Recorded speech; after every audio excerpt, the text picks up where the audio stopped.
coming to be with us today.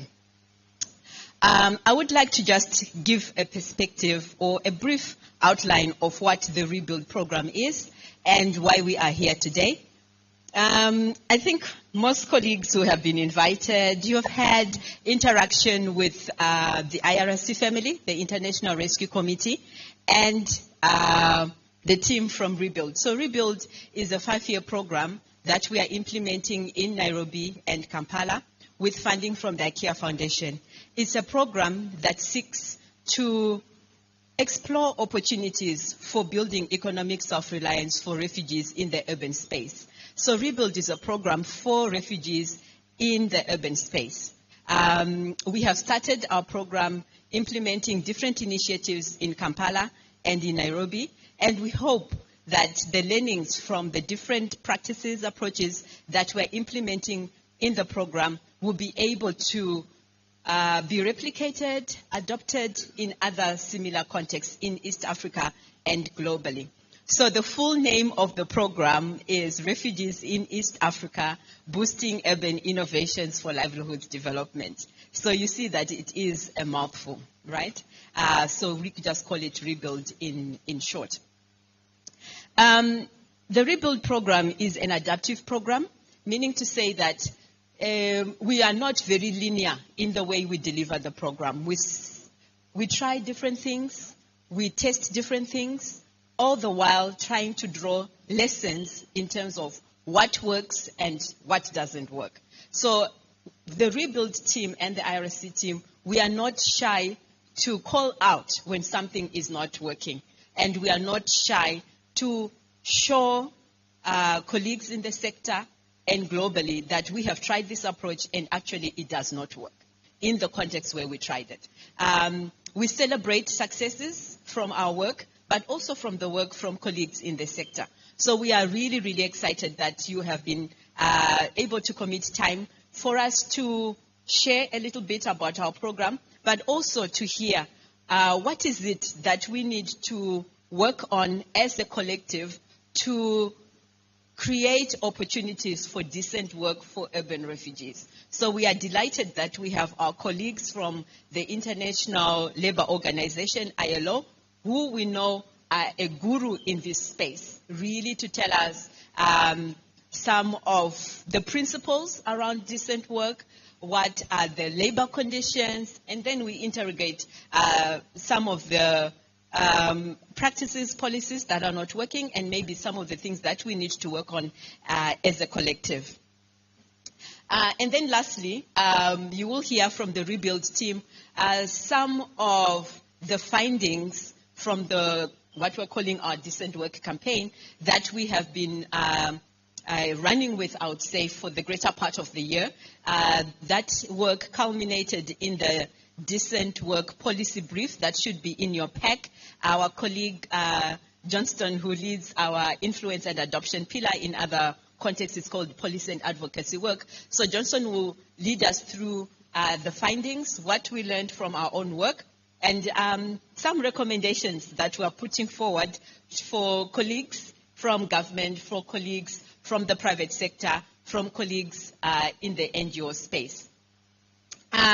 You will see from the program, it's a full program, maybe a little bit ambitious, but we hope that by 3 p.m. we will all have had a good lunch, have had very robust conversations, and be able to depart this particular hotel. We are looking forward to some thought-provoking comments, insights, questions that will help all of us to create a better and enabling environment for refugees to be able to enter the job market. So thank you, and maybe let me hand over back to Moses. Thank you so much, colleagues, for coming.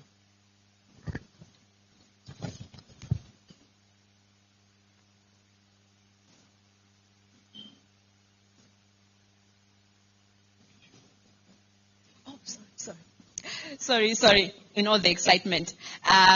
Let me now give this opportunity to our colleague from the IRC family, our country director from the International Rescue Committee, Elijah, to give us a few remarks about the work that the IRC family is doing in Uganda. So, Elijah, you are most welcome.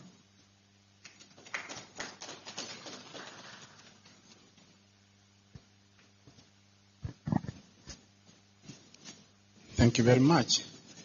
That a round of clap for Priscilla was very dull clap. Thank you very much. Priscilla, thank you very much for starting us off with the overview of Rebuild. Good morning, everyone. Good morning, everyone. It's good to see all of you. We are sorry for a little bit late, but it is good that we are all here. My name is Elijah Okeo, the Country Director for IRC in Uganda. I'll just mention a few things, taking it off from what Priscilla was giving to us about Rebuild. Maybe I'll give a brief history.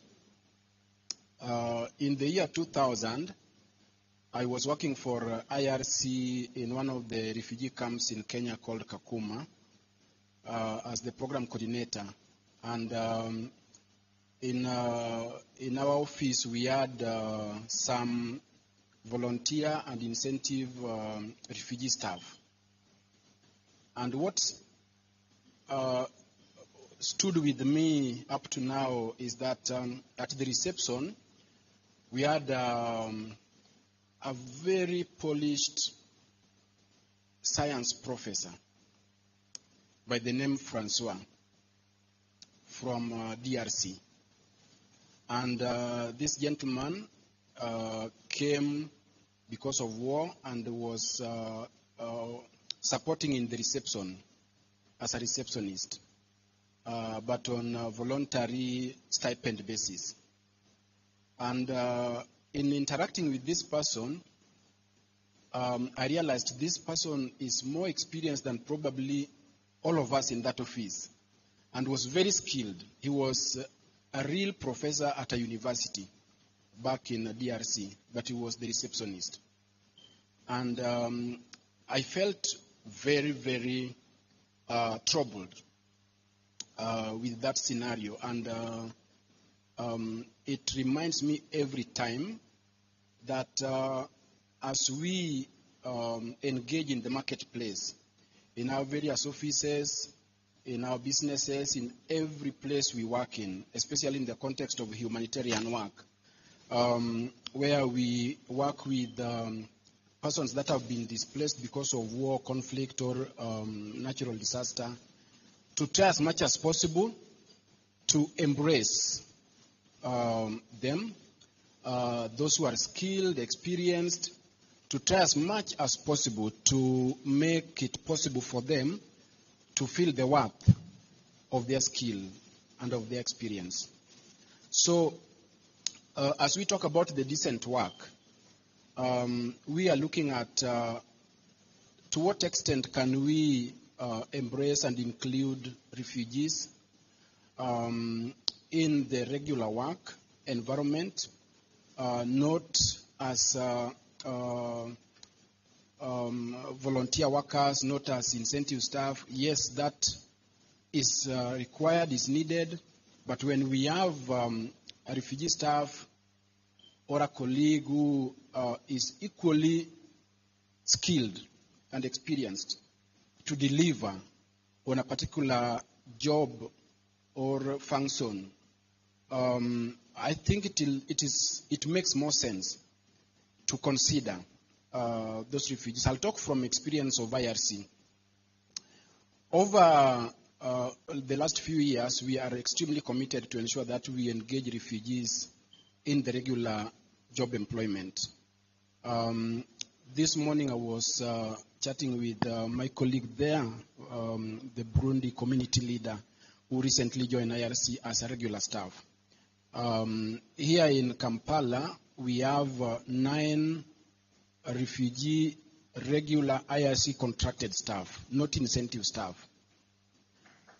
And in the country program, we have 21 regular refugee who are part and parcel of our staff. They are eligible for leave, for maternity, for paternity leave, for all the benefits, medical benefits. So we would want to see this list grow. So in Kampala, we have a total of 90 staff. And if 9 are refugees, it means 10%. And this percentage, we want to see it growing over time to the place where we would feel comfortable to say that we work for refugees and they sit on the table where issues being discussed about refugees that affect them, they are part and parcel of the decision making. So that is where we want to go with the decent work. We look forward to see how we can robustly increase our engagement with the private sector so that we can increasingly create opportunities for refugees. We work on the employability of refugees in different trades, businesses, in the marketplace. So our commitment is not only limited to here in Kampala, but broadly. We, as part of the INGO community, some of you know we call ourselves HINGO, which means Humanitarian International Non-Governmental Organization. So we've, in the month of June, we've come together to think through our GRF pledges. I believe, again, majority of us in the room understand what GRF means, Global Refugee Forum, which will be taking place in December. So part of the commitment that we are going to put forward include our commitment to employ refugees in these organizations, in the international non-governmental organizations, but also we will appeal to the rest of other humanitarian actors, local organizations, and others to make commitments progressively to include refugees in their payroll, not as incentive, but as regular contracted staff. So this is something that we are working on, and in the next few weeks or so, you should be able to see a joint commitment from the INGO community in Uganda as part of our GRF pledge that talks about this. It is a 5-point commitment. We have localization there and other things. So this is a real a journey that we are starting, a real commitment to see that we have refugees as part and parcel of what we do, and they sit on the table. They are decision makers in our efforts to create opportunities for refugees in various ways. I think it is good even when we partner with other organizations, we should try as much as possible to ensure that labor practices that are being provided, those practices are good. We should avoid a place where refugees are being exploited, where they are being paid and that payment does not commensurate with the value that they add to that particular business. So I think as we talk through today on the decent work, we should look at all these issues. How can we create opportunity and enabling environment for refugees to be able to thrive in the businesses, in the marketplace, in the employment areas, so that they can feel the worth and the value that they bring. Because I strongly believe that the only difference between places where we have people employed, the staff only on the title of refugees, but not on the skills and experience. We have many, many refugees who are extremely skilled and very, very experienced. And I think what they are lacking is the opportunity to be able to demonstrate this skill and to be able to demonstrate that they are worth that particular role. So I'll again urge all of us, I know we have different stakeholders and actors here on the government side, and my colleague from UNHCR and the rest of other actors who are here.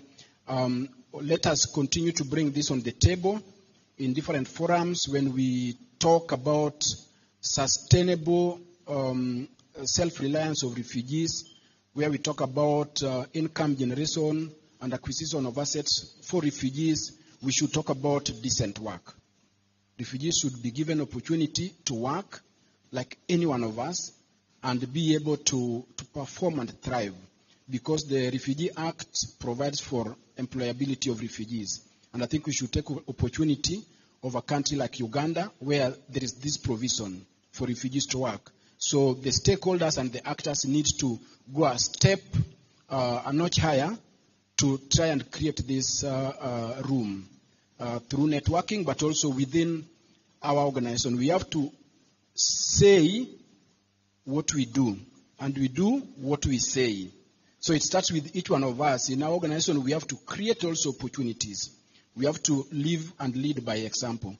With those few remarks, I'll say thank you very much. Looking forward to this engagement and probably some commitment coming out of this place that we can take forward as we make progress towards decent work for refugees. Thank you very much.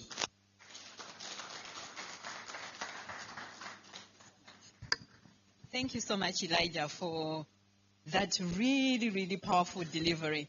I would really like to congratulate the HINCO for being proactive and really making the commitment to including that as the humanitarian and development actors in this sector, we are committed to walking the talk. Thank you so much, Elijah. And kudos and congratulations to the IRC team for the 21 refugees that are actually regular contracted employees in that organization. So an example for us to follow, if other team members would like to know more how the IRC team did it, please reach out to Elijah, reach out to the Rebuild team. We'll be able to share a few pointers in terms of how we navigated that through our own systems. Thank you so much, Elijah, for sharing that achievement from the IRC family. As we talk about refugees, we cannot shy away from talking or hearing from the UNHCR. This is the UN body that is responsible for refugees. So we work very closely with the UNHCR in terms of all the things that we are doing under the Rebuild team, as well as the work that we're doing in IRC in terms of trying to promote self-reliance for urban refugees. At this point, I would like to call upon Josiah Fomo, who's the head of the urban unit in UNHCR, a dear colleague, to deliver to us some remarks from UNHCR. Over to you, Josiah.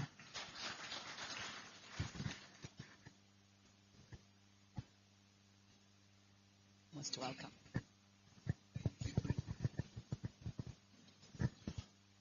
Good morning. For those of you who don't know me, my name is Josiah. I'm the head of the urban unit, a newly established unit that focuses on urban unit only.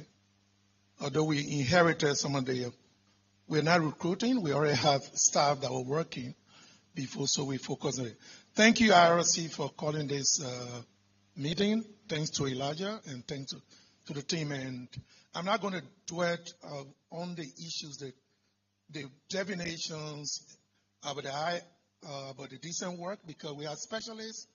Our guest ILO is here, who will be providing us mostly on the technical issues on the decent work. But just to say that decent work, if two persons are working equally, the same hour, doing the same work, they should be able to get the same pay. So equal work, equal pay. So from what Elijah has just said, and all our partners, we wish that we can be able to encourage and employ more refugees. But before going to the details, recently we had a verification exercise that managed to come to a reasonable, working figure. As of the 24th exercise of the verifications, we now have a total of 113,000 working figures. Why am I saying working figures?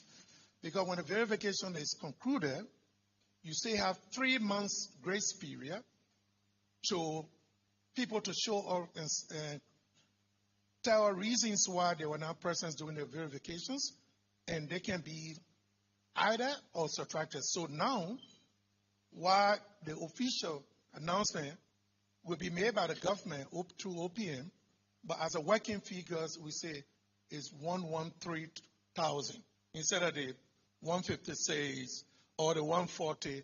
This is our working figure we're working with. Now, having such a number, say over 100,000, what can we do as a community? And you know, the policies that clearly defines that if you choose to stay in Kampala, you have to be able to support yourself. That is very clear by the government. But of the over 100,000, are they all able to support themselves?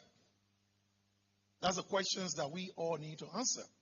There are people we normally call vulnerable people, people who cannot able to go to hospital by themselves, who cannot feed themselves, who cannot pay their children's tuitions. As much as we continue to talk about inclusions, we continue to link them to government facilities.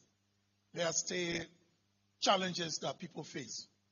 So when IRC talk about decent work, I think this is an opportunity for all of us to see how we can support those refugees that have the quality, the experience, the competency to work.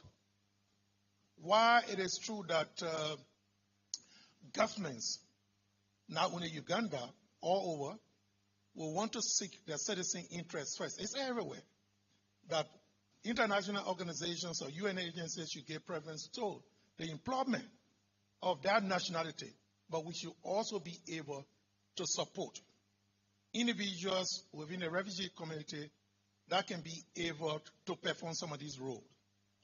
Like Elijah talked about incentive. Long ago, we were talking about incentive worker in camps, now in settlement, and even in urban area.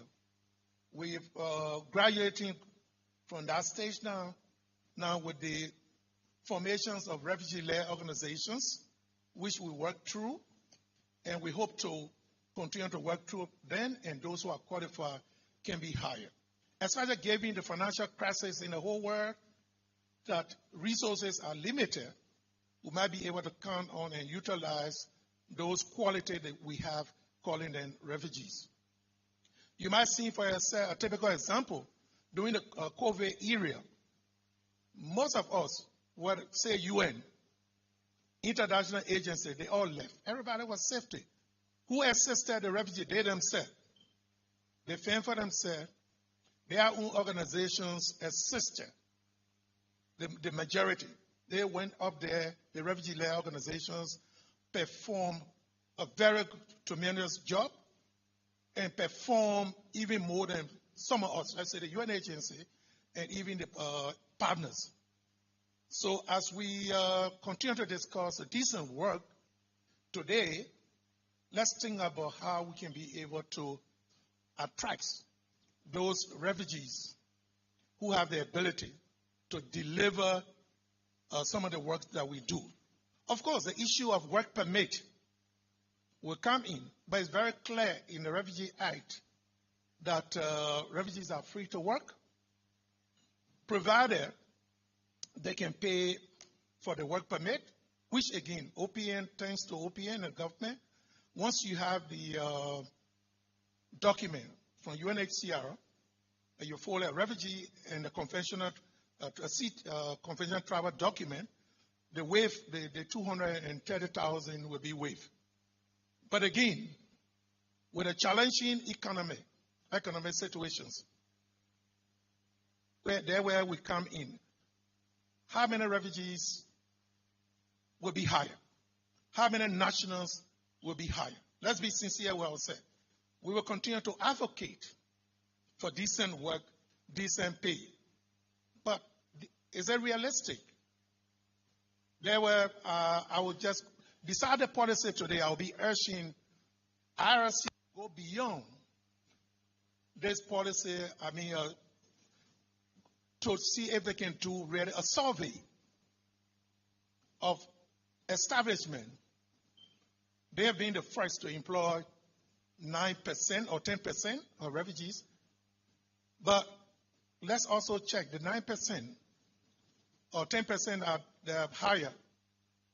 Are they paying the same equal pay with the rest of the team that they have? If they are doing the same job, if they have the same competence, are they paying the same?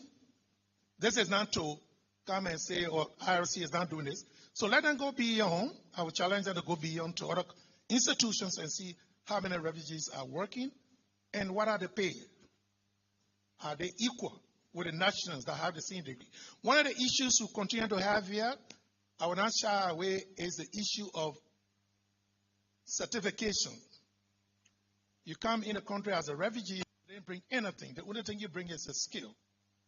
But you say you have a PhD in educations. How can we prove that?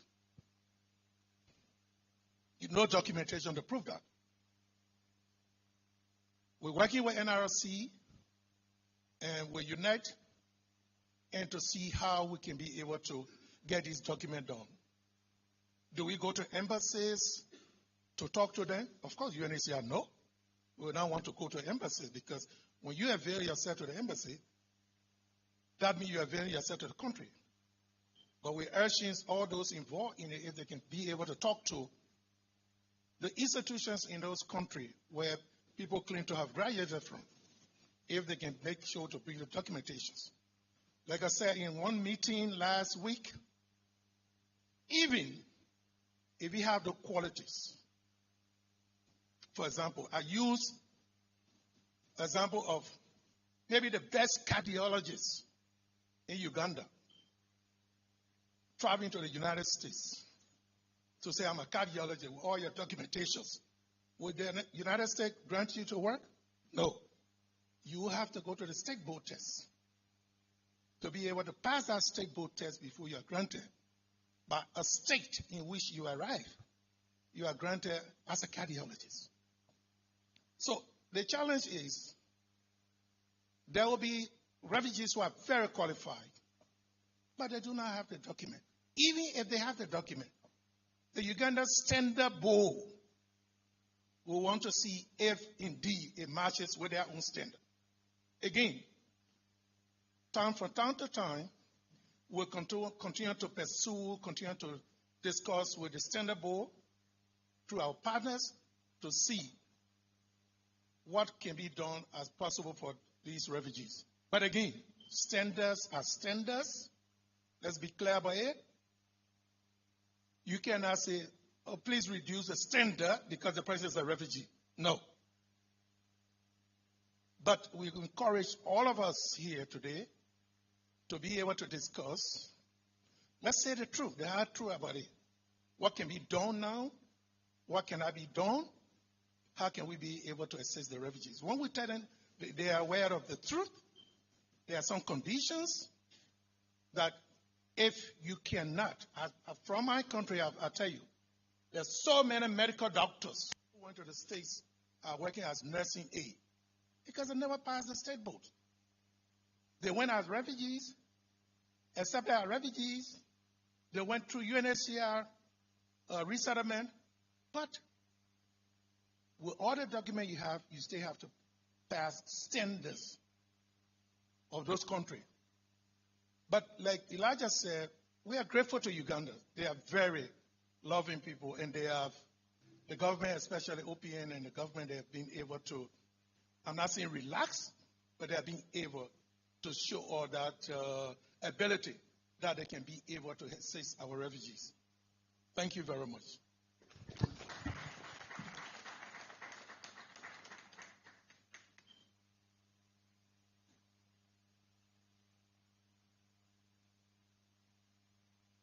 Thank you so much, Josiah, for those powerful remarks and bringing reality to the conversation. Definitely, issues that you have highlighted in terms of being honest with the opportunities in the job market for refugees is critical, and is something that I think Johnson will touch on in here when he is doing his presentation on our policy brief. The issues that you also highlighted around equal pay for the job that the refugees will be doing, in line with the policies from the Uganda government, is something also that we are taking a very keen eye on. And then you also raised the issue of the papers, the certification, the accreditation of the skills that the refugees have. Interestingly, one of the things that we did under the rebuild was to have a pilot on skills accreditation and skills certification. We had a pilot in both the two countries, and we have put up on our website our findings. So if you visit the www.rebuild.rescue.org, I think you've got a flyer in your package that can direct you to our Rebuild website. You'll be able to see that paper. Some very interesting findings, and some of the pointers that you highlighted, Josiah, are actually bigger than at the national level. We, from our study, we actually have seen that there is something that needs to be done at the IGAD level. So we are currently engaging IGAD to see how the member states can work on the policies around recognition of some of the skills that the refugees bring into the host nations. We know that in Nairobi, there is the recognition of prior learning conversation that is currently going on, and the government there is just about to launch the program. We have been involved in those discussions, and again, as you highlighted, Josiah, the issue of affordability of the fees related to either certification or going through the assessment or the test is something that we also need to really interrogate as a team. So thank you so much, both Elijah and Josiah, for those remarks. At this point, my job is done. Let me hand over to my colleague, Moses, who will then be able to guide us through the conversations with ILO and the policy brief that the team put together.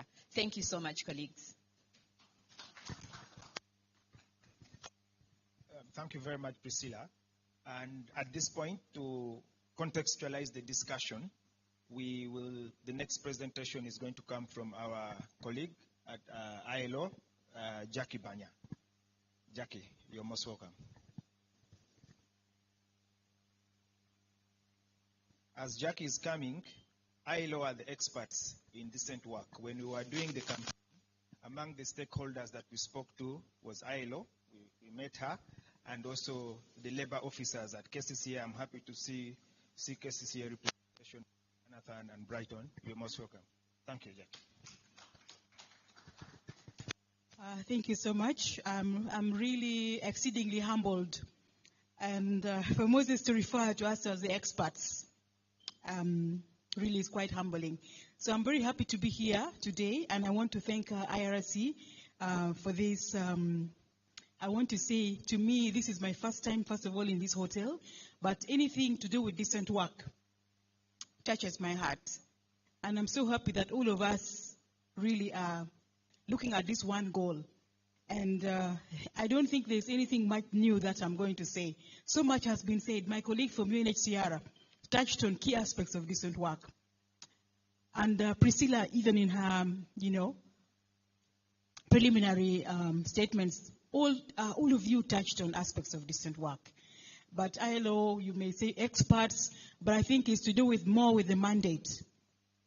I think all of us could be experts if we examine deeply. Because how does expertise come about? If you know a lot about something and you do much over and over, you become an expert automatically. So I want to bring you greetings from the ILO this morning. And I'm very happy to be here. So I have a few slides to guide my presentation. There's a lot to say about decent work. I have a few slides, and I'll take, I don't know how much time do I have in total? Moses, how much time do I have?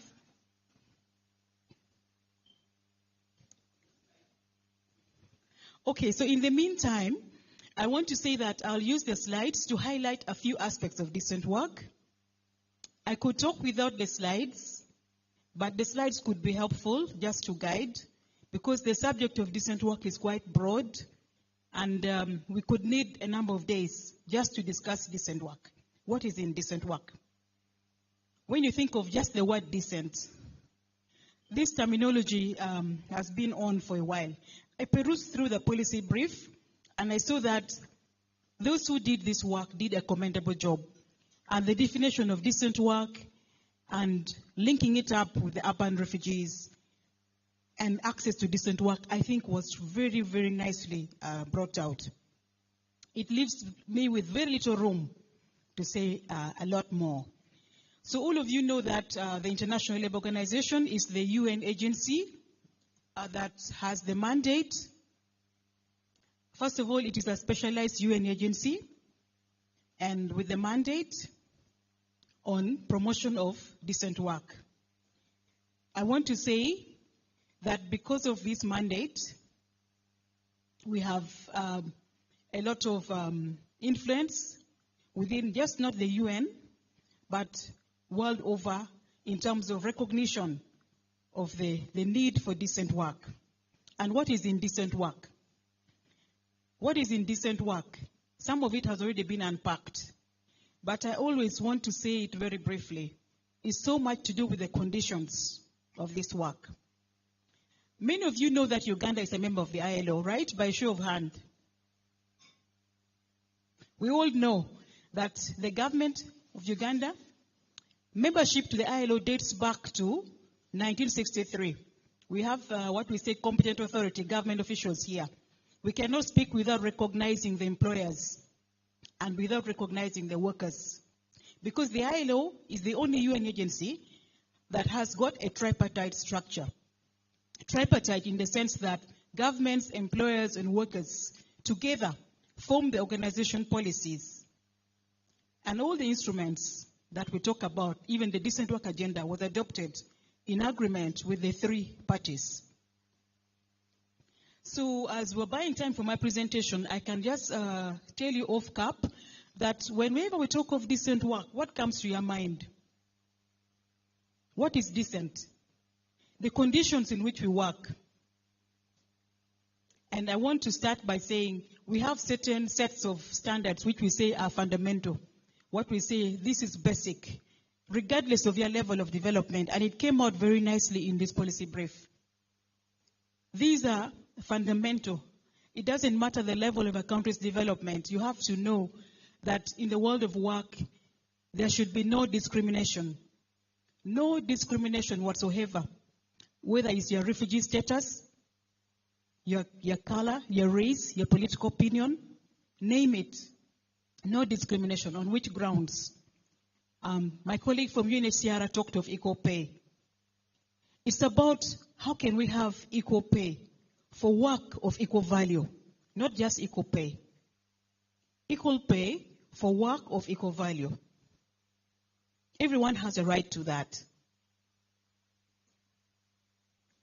We look at discrimination in employment.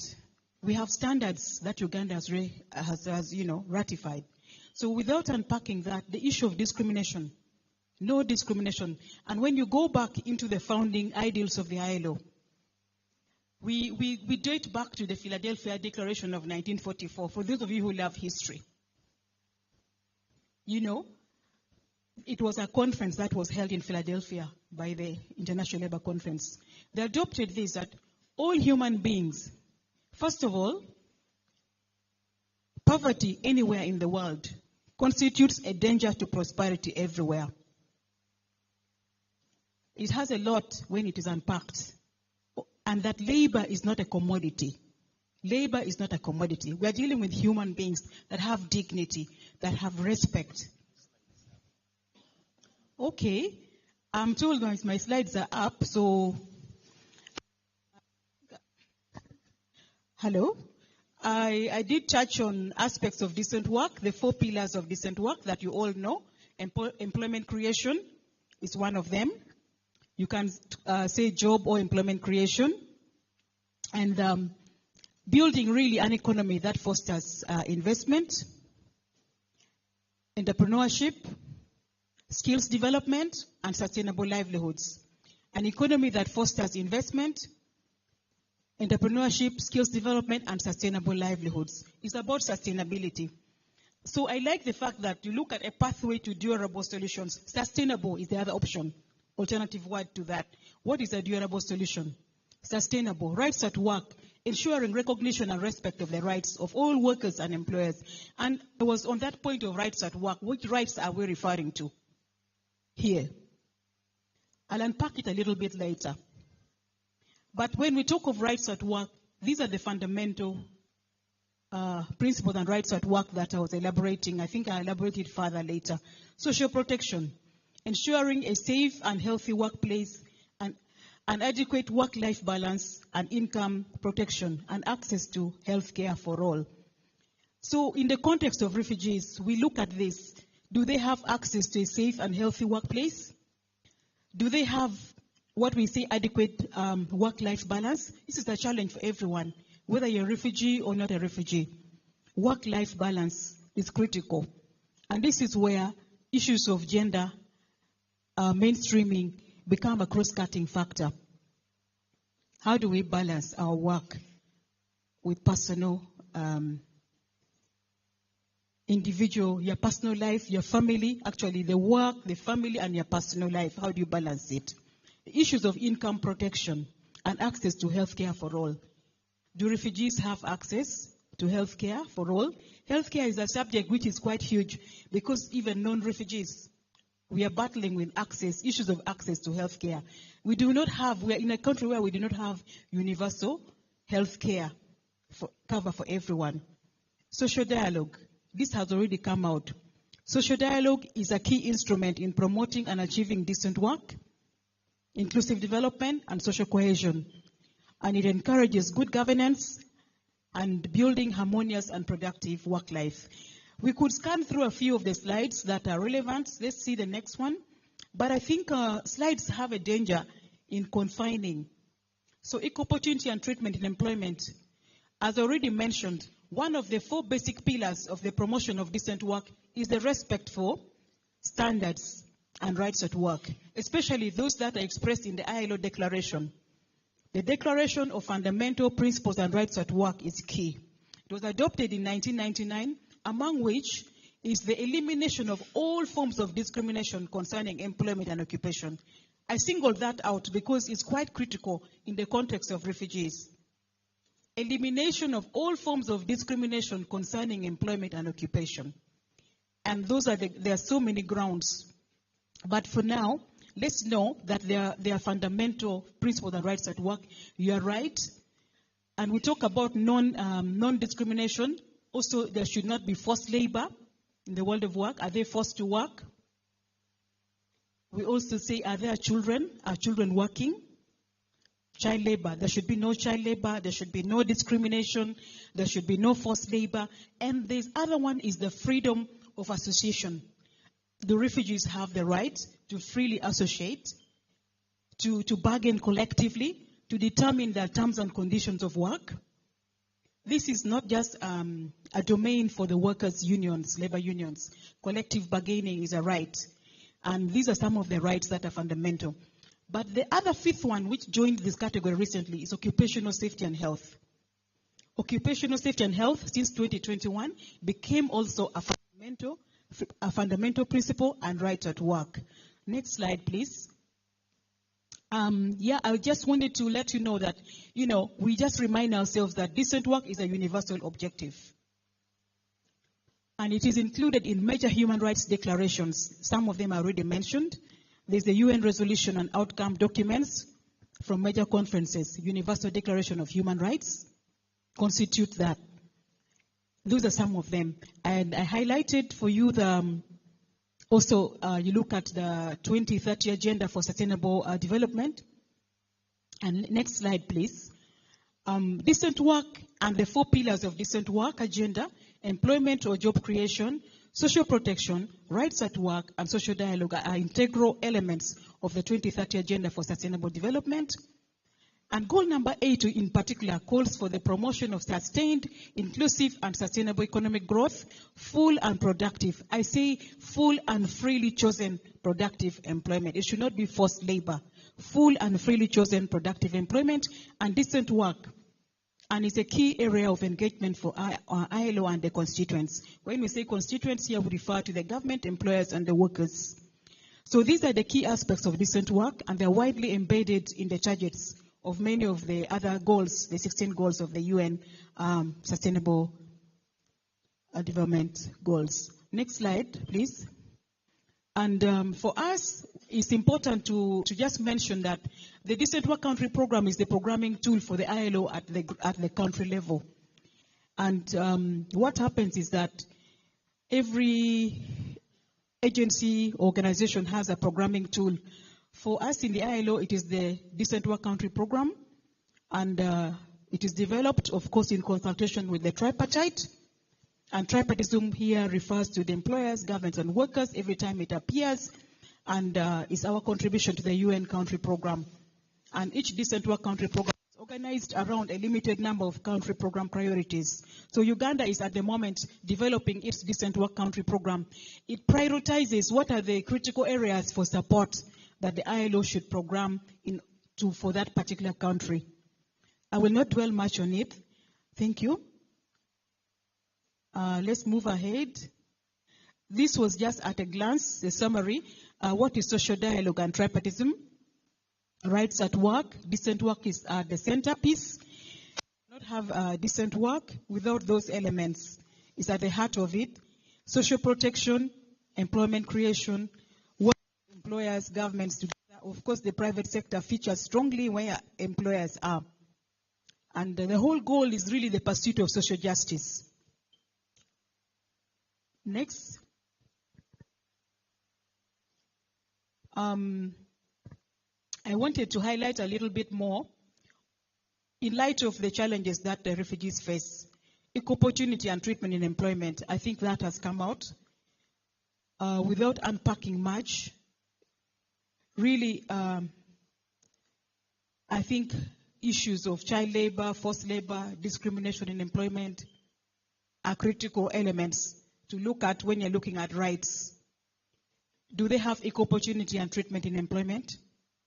When it comes to social protection, do they have adequate earnings? Someone asked about earnings, and I'm happy with IRC that they've got quite a large number of refugees who are fully regular staff. It would be interesting to research and find out the pay structure, how it relates with the other non-refugee. I believe it is the same level from what I've heard. So, meaning a refugee doing work of equal value is paid the same with a non-refugee. So, decent working time. What is decent working time? You can ask yourself that we have decent working time. And the pandemic, COVID taught people to do work anywhere, anytime. And people these days work beyond normal working hour, which is stipulated by the Employment Act of 8 hours minimum.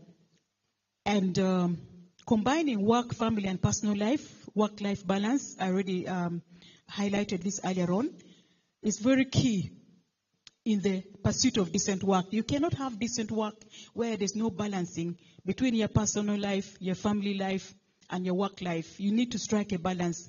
Otherwise, that work becomes indecent. If I'm going to spend all my time in office and hardly any time with the family, no time for family at all, and no time for myself, there's definitely not going to be decent work.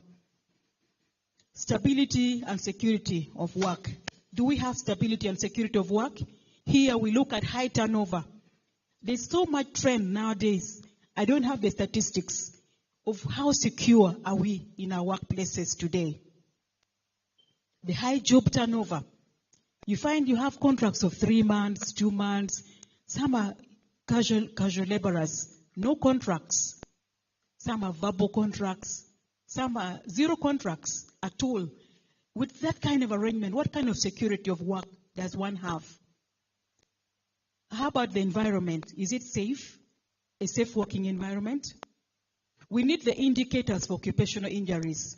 We have people from the Ministry of Labor here. I'm so happy.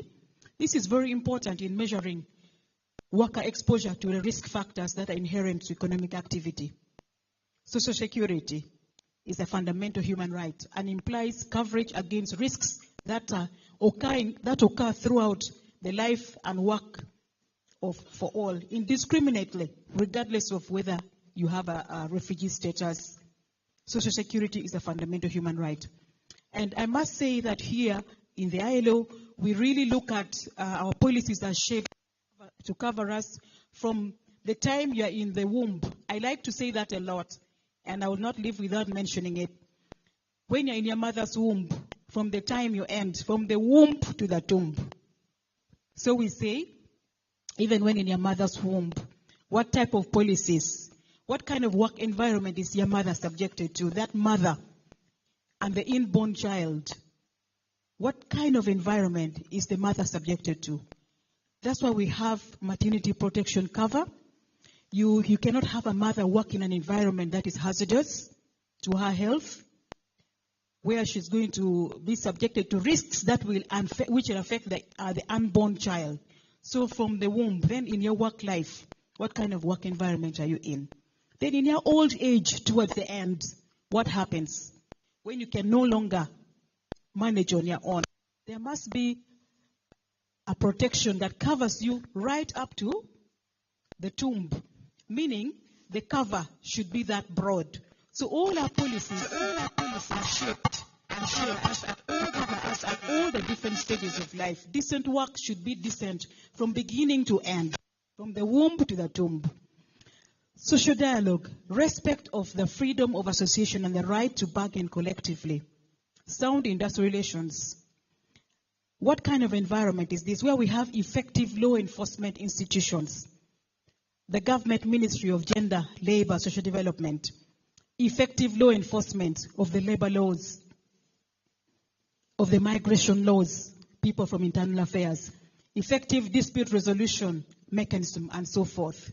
And enterprises are a key component to addressing the challenges of development, which include the job creation and the promotion of decent work. Ladies and gentlemen, there's so much that I could say, but I pulled out bits and pieces to try and highlight some of the aspects of decent work. Decent work is a huge subject, but we can just summarize it. It's the aspirations, it's the goals that we all desire. All of us globally and individually desire to have life that gives you economic social security in conditions of freedom, of no discrimination, of no child labor, of no forced labor, where there is occupational safety and health guaranteed, where you have a social protection cover, you have access to health insurance, you have access to training, to skills training, regardless of your status. And so many of, I think the points came out, access to job entry, without skilling, skills development, sustainable enterprises.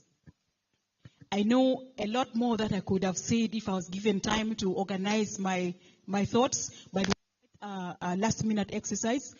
But I must tell you that I'm so happy. I invite you to visit our website.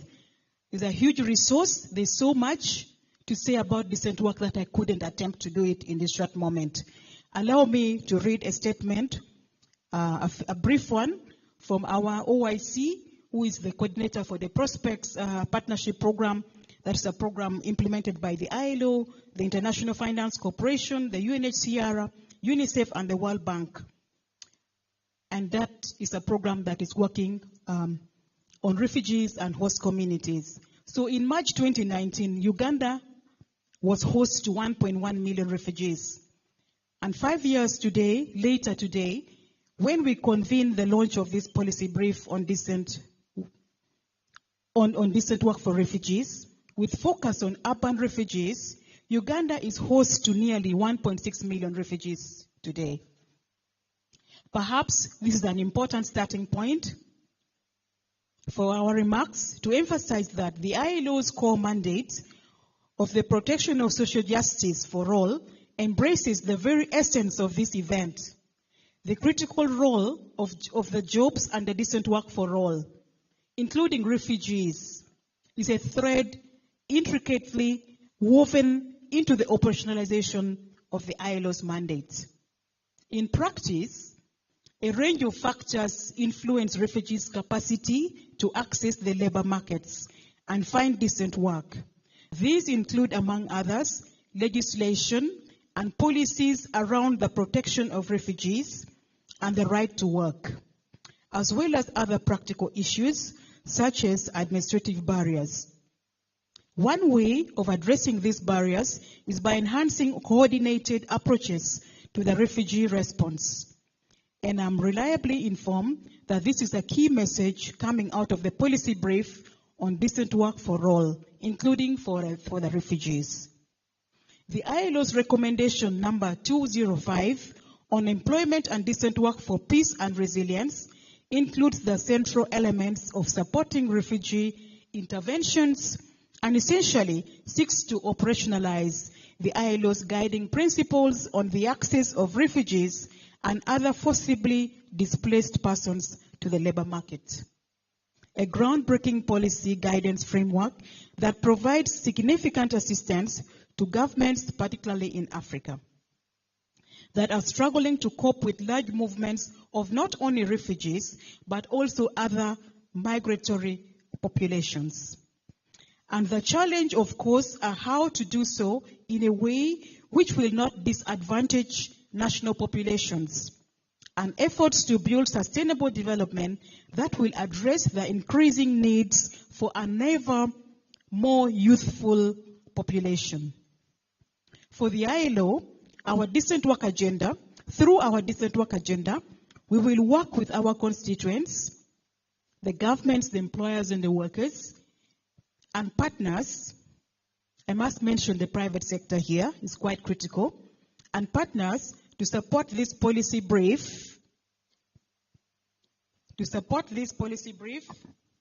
that I'm holding here, which I believe will be shared with our constituents.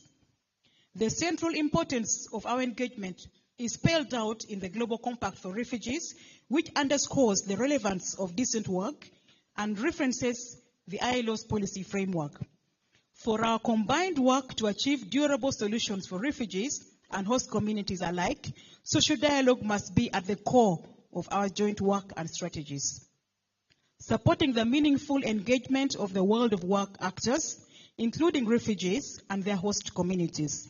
To this end, I wish to express ILO's gratitude to the organizers of this workshop for supporting the participation of refugees and other stakeholders. Ladies and gentlemen, as I mentioned already at the outset, the ILO is here today to assure you of its collective commitment to work towards achieving sustainable and socioeconomic development for all, including refugees and their host communities. This is made possible with effort of the government of the Netherlands, which is supporting the ILO's flagship program, bringing together the combined mandates, experience, and expertise of the ILO, the International Finance Corporation, the UNHCR, UNICEF, and the World Bank to better articulate a comprehensive socioeconomic intervention framework to address the impact of increased forced displacement, including the Horn of Africa. Decent work sits at the core and is at the intersection between humanitarian action and development cooperation. And decent work must be for all, including for refugees and host communities. This is what I have read verbatim from our OIC, who is coordinating the Prospects program, partnership program. But I must tell you that I'm so honored to be here today and to say that as ILO, the decent work agenda, the decent work goal is the goal of all of us seated in here in this room. And it's our responsibility in this pursuit of decent work. It can be a reality. It's not just a dream. Thank you so much for your attention.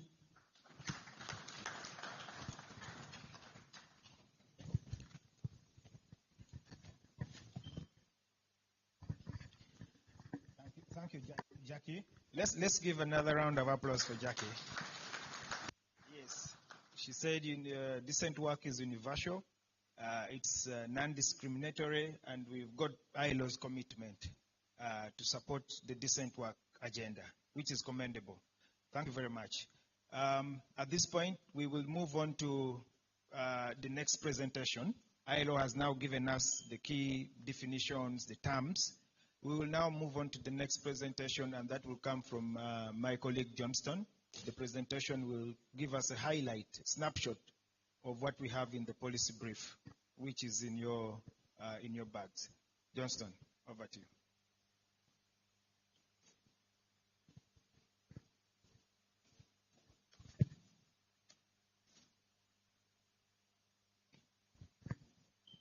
Okay. Thank you, Moses, and really appreciate the speakers who came before me for the wonderful presentation and laying the ground very well for us to be able to present some of the key highlights of this policy brief. So I'm sure all of you have this. It is one of the products that was in that pack. So I'll briefly summarize just to give you more appetite for you to be able to consume it later, just to read and appreciate the contents of the policy brief. So in summary, as ILO pointed out, our main theme here is access to decent work, a pathway to durable solutions for urban refugees. It's our considered opinion that if urban refugees would be able to access decent work, then they would be able to, that is one form of durable solution, because they will be able to earn a living, they will be able to live a normal lives just like all of us. And the reason why we are really focusing on urban refugees, sorry, just a minute.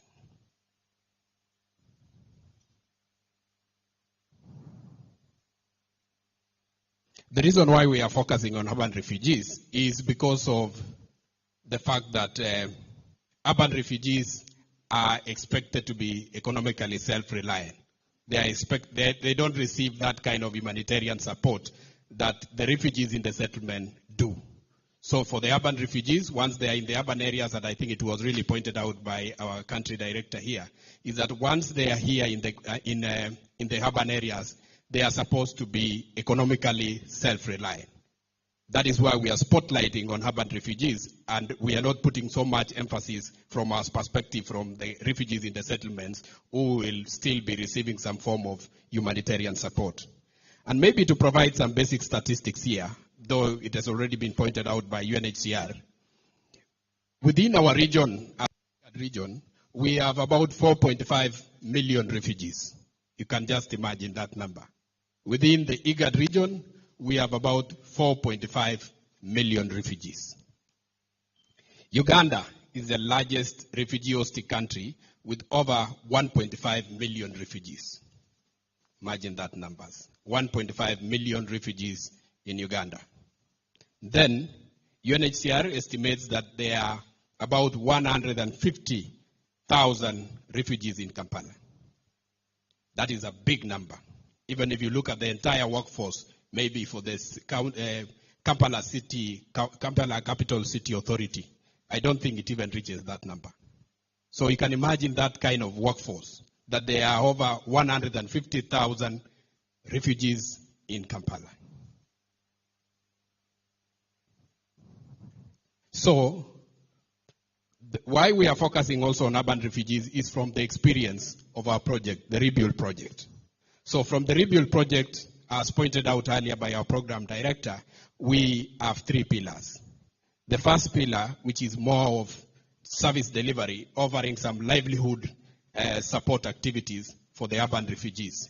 So in that process, we try to skill them. We try also to ensure that we provide them opportunities for them to be able to access employment. And from those experience of working with them, we realize that there is need for us to have this campaign on refugees' access to decent work. Because despite the fact that we were able to skill some of them to be able to access employment, they still face challenges accessing decent work opportunities. And that is why we saw there is need for us to come out and speak about them and develop this policy brief to offer some recommendation in terms of what do we do going forward so that the refugees that we have been able to skill would also be able to access decent work opportunities. We also have another pillar that has evidence and learning, which does more of research. Under that pillar, they try to do the randomized control trials. They experiment various interventions with the view of trying to find out which is the best intervention for urban refugees for them to be able to access self-reliance. So we try mentorship programs. We try pairing them with the host community members. We try having two refugees being paired together. They are given some business grants for them to be able to do a business under a scientific research. And the whole view is to try to establish which is the best way for refugees to be able to access self-reliance. And from that experience of the randomized control trial and our interaction with the refugees, we also saw the need for us to be able to have this campaign on refugees being able to access decent work opportunities. The final pillar is influence and adoption, which is the reason why we are here today. Because from influence and adoption, any experience that we gather, then we try to come and talk with the policymakers. We come and talk with those people who are already in the practice, so that we seek to influence them on how they do on their practices, and also try to influence the policies that are being formulated towards refugees accessing decent work opportunities. So I'll just be very brief in terms of highlighting some of the key limitation to decent work for refugees based on the practice and the experience that we have had. And you will see those in the policy brief. So one thing that came out clear from the conversation that we had with various actors, from even the conversation we had with refugees, conversation we had with government officers. I'm sure if the labor officers are here, they will confirm that we were in their offices trying to find out more information in terms of refugees' access to decent work here in Kampala. We also talked with the private sector, and I'm sure they are here just to give us their perspective. We talked with UNHCR. We were in their offices just to discuss and get their view. We had conversation with all actors, just finding out what are some of the limitations, what are your experiences, what do you think are ways that we could be able to improve, and what could be the limitation for refugees to access decent work. And from those consultations, we developed this policy brief that we are launching here today. So if you look at the policy brief, one of the limitations is attitude and perception. We realize that we still have attitudinal issues among ourselves as the host community members, even as the agencies, and even from the refugees themselves. The attitude and perception towards refugee. There are some organizations and there are some individuals who see refugees as very vulnerable, and they are only subjects for receive some form of donation and some form of help. So that if they come out and they say we want some employment, some organization may not believe them. And even in some cases, refugees themselves, if you tell them you can go out and maybe get some job opportunities, they still also feel, no, I'm a refugee and I may not be able to access that. So the first thing that we need to counter as a team is to address that issue of attitude and perception from all of us, beginning from ourselves to the refugees and even to the private sector actors themselves. The second one is limited awareness about refugee employment and opportunities. There is this possibility that refugees could be able to be employed. We all know that. But that awareness has really not sunk to all of us, the private sector, the government actors, the refugees themselves. So there is need for us to enhance that kind of information for refugees to be aware that they can be able to access decent work opportunities. We have representation of refugees who are with us here today, and they will be sharing with us their experiences. Wherever you hear beautiful stories of refugees who have been employed elsewhere, doing very well, then you see this is a wall of possibility. But sometimes the information, despite the efforts that we have been here for long, trying to advocate, trying to pass this information, from the consultation that we had, we realized that that information is still limited in the way that it is still limited. The spread is not sufficient enough for refugees to be able to take the opportunities that are there. Because sometimes we go and we meet the private sector, we tell them, we are coming to discuss with you on the possibility of you employing refugees. And they tell us, how? Do you think we can employ refugees? Now we start giving them examples of some of the refugees who have been employed elsewhere. And we really appreciate organizations that were able to open up and even share with us their experiences working with refugees, because those experiences are the ones that we are using to change the perception and pass out the information to other people that it is possible for you to employ refugees. The big question that was there in Nairobi and Kampala, when you talk about refugees, they would ask you, what have you done as an organization yourself? And I'm really happy that our country director was able to point out that IRC now, we have 21 refugees who are in the mainstream workforce. That's a big, and gives us legitimacy to go and even knock doors and tell people you can employ refugee. Because they always ask us, start from Jerusalem, which is your home. Have you done that yourself? There's also an interesting discussion, and I'm happy this discussion is coming up here. It was also because we launched the policy brief for Nairobi last week. What came out also was the discussion on incentive workers. And I'm sure that thing is being discussed. I appreciate that UNHCR were able to mention that. In Nairobi, we had the Central Organization for Trade Unions. And one of the challenges that the Central Organization for Trade Unions were given by higher law was to ask us, the humanitarian agencies, on what incentive workers, what business do we still have with the incentive workers? Very difficult questions. So I think through these discussions, we'll be able to open up discussion for more engagement and even address some of the challenges that we have been experiencing, which has been a big problem in terms of delivering our services. The other one is limited representation and networking opportunities for refugees. Unlike the host community members and many of us, they may not have those kind of networks. We have networks ourselves. We may even have networks from the alumni in high schools. We have networks from business association. We have networks in form of neighborhoods. We can be able to share information on opportunities that are there. But the refugees, they have those kind of limitation in terms of the networks that they could be able to tap the existing opportunities. The other one is language barrier and cultural differences. This thing came out very strongly. It is also still here in Kampala. Yesterday, we had media breakfast here. We were discussing some issues with the media, and they also brought out this aspect of language barrier and cultural differences. They say that when refugees come from the country that they're coming from, you will find that in many cases they want to stay in areas that they group themselves in a certain area. They don't mix very well with the community.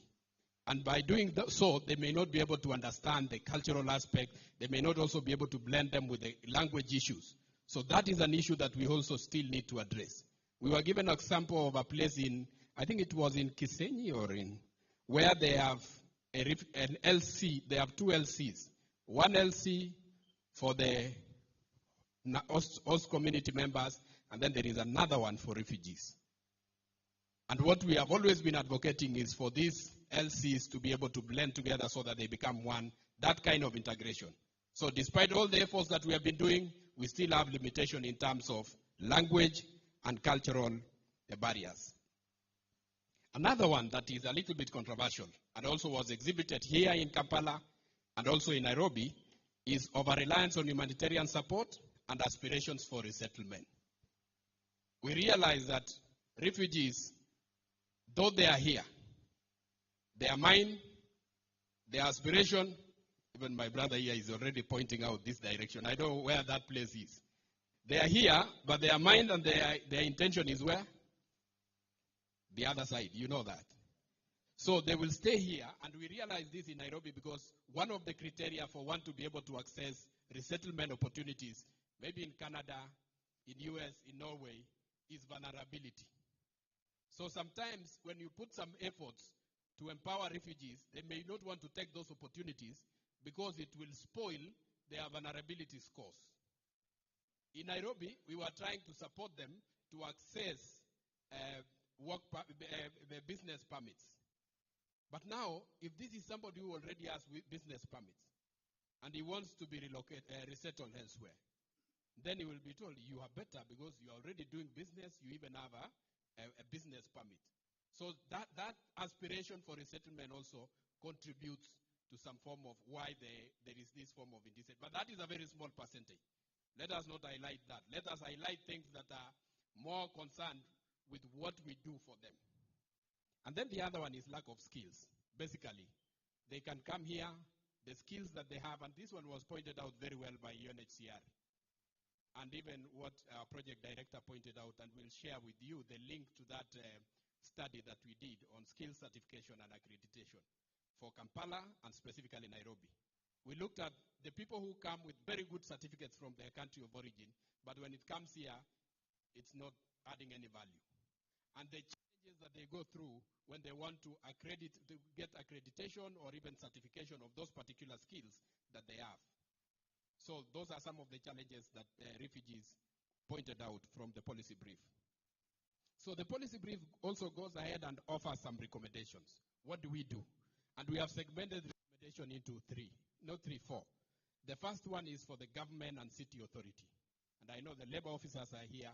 We were expecting also representation from the office of the Prime Minister. These are the recommendations for you, government. And for all of us who are here, maybe we pick these recommendations so that in our interactions with government, we always insist to them that this is what you need to do for refugees to be able to access decent work opportunities.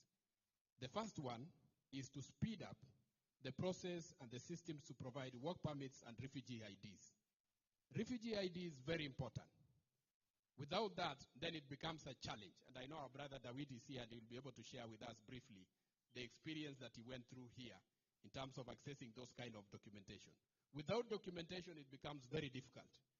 Our experience even with the KCCA, Kampala City Capital Authority, they were telling us, because we had interaction with some of them on the services that refugees could be able to get, and we were discussing on the issue of national identity versus identity document.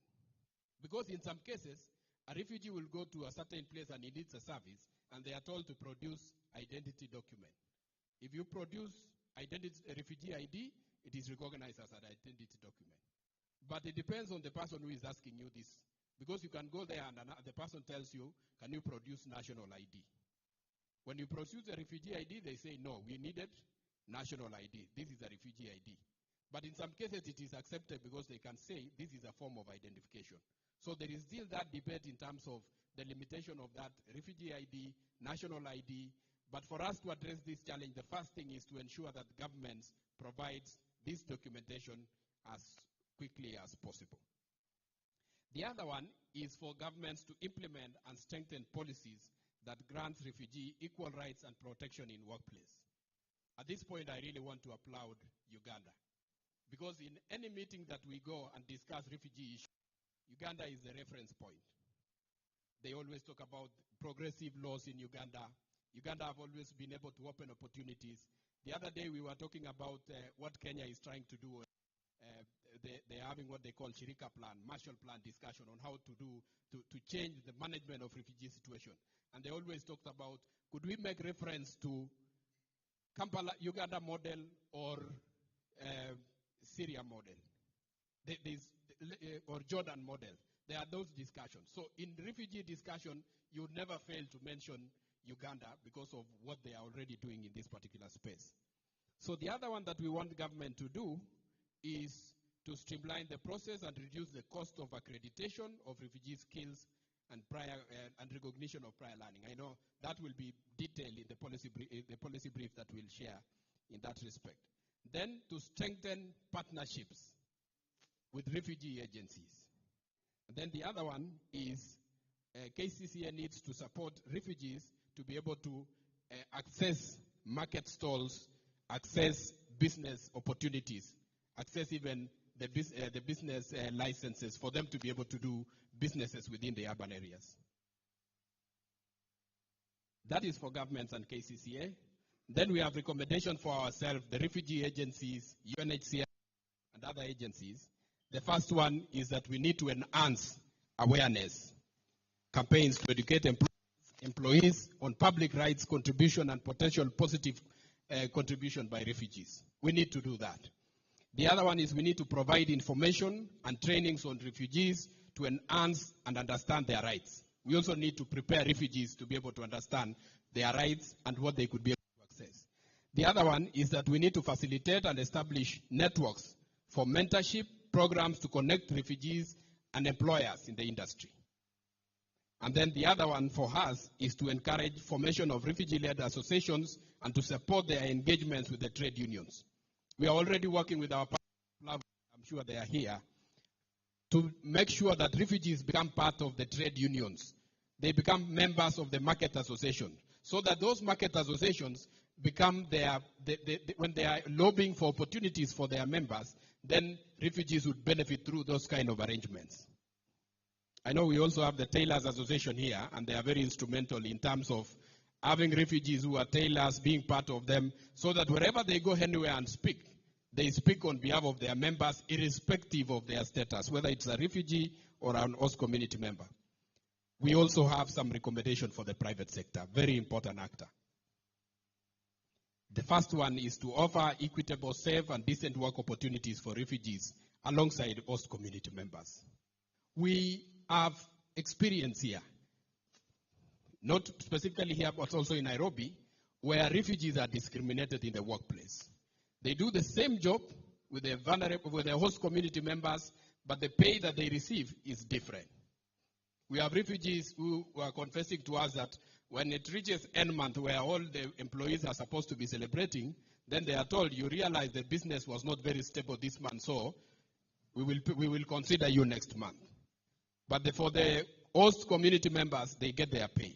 But for refugees, it's like they are offering some form of service.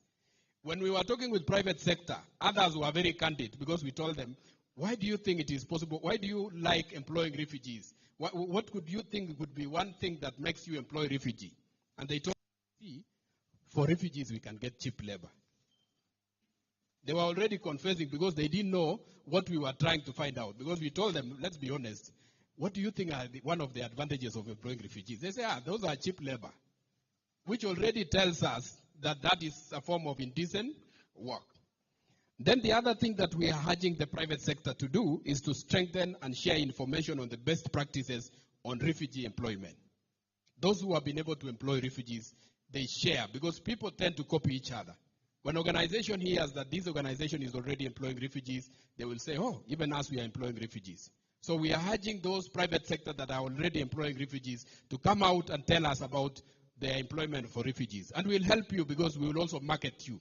When we talk about you in any conference, even an opportunity arises that we are making a presentation in New York on issues of refugees, we'll talk about your company. And some people will tend to know your company. We will have you in our website saying, this is a company that is employing refugees. I know when we were engaging with the private sector, they were telling us one thing. What is in for us? Private sector focused on profits. In Nairobi, they were very candid. They were telling us what is the value proposition of having a refugee as an employee. So that one we need to think technically and tell them, if you employ a refugee, what will be the benefits that you are going to get? In Kampala here, during the private sector roundtable meeting that we had last year, one of the companies, I don't know whether they are here, but I think they are called Soa Soap. I think they make soap. I'm not very sure, but we'll confirm. They were telling us that they employed a refugee from Congo some time back. But after some time, that refugee from Congo became the link to the market in DRC. And that morning when we were having the private sector roundtable meeting, they were telling us this morning a lorry full of soap had left to DRC because they are now finding a new market in Congo. So that is the language that we speak with the private sector because we need to convince them why they think that refugees should access employment from them. Then the final one that we want from the private sector is to offer job training and apprenticeship opportunities for refugees. Because sometimes they just want that kind of transition from the environment that they were to where they are here. We have organizations that have been employing refugees, and even here in Kampala, because we had discussion, and I think I can even quote one of the hotels here, Wayside, they are doing very well. It's a very good hotel, one of the employers for refugees. And they were telling us when they employed a refugee, they brought him as one of the cleaners. But that refugee was able to go in as a cleaner, but they knew he knew his worth. But within a very short time, he was able to demonstrate his abilities, and he was transferred to other positions within the hotel.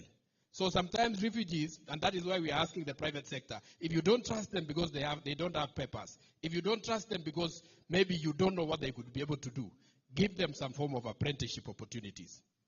And many of the refugees that are given that opportunities as apprenticeship or internship or whatever, some form, even others come as volunteer workers within the organization, they are able to prove themselves within a very short time.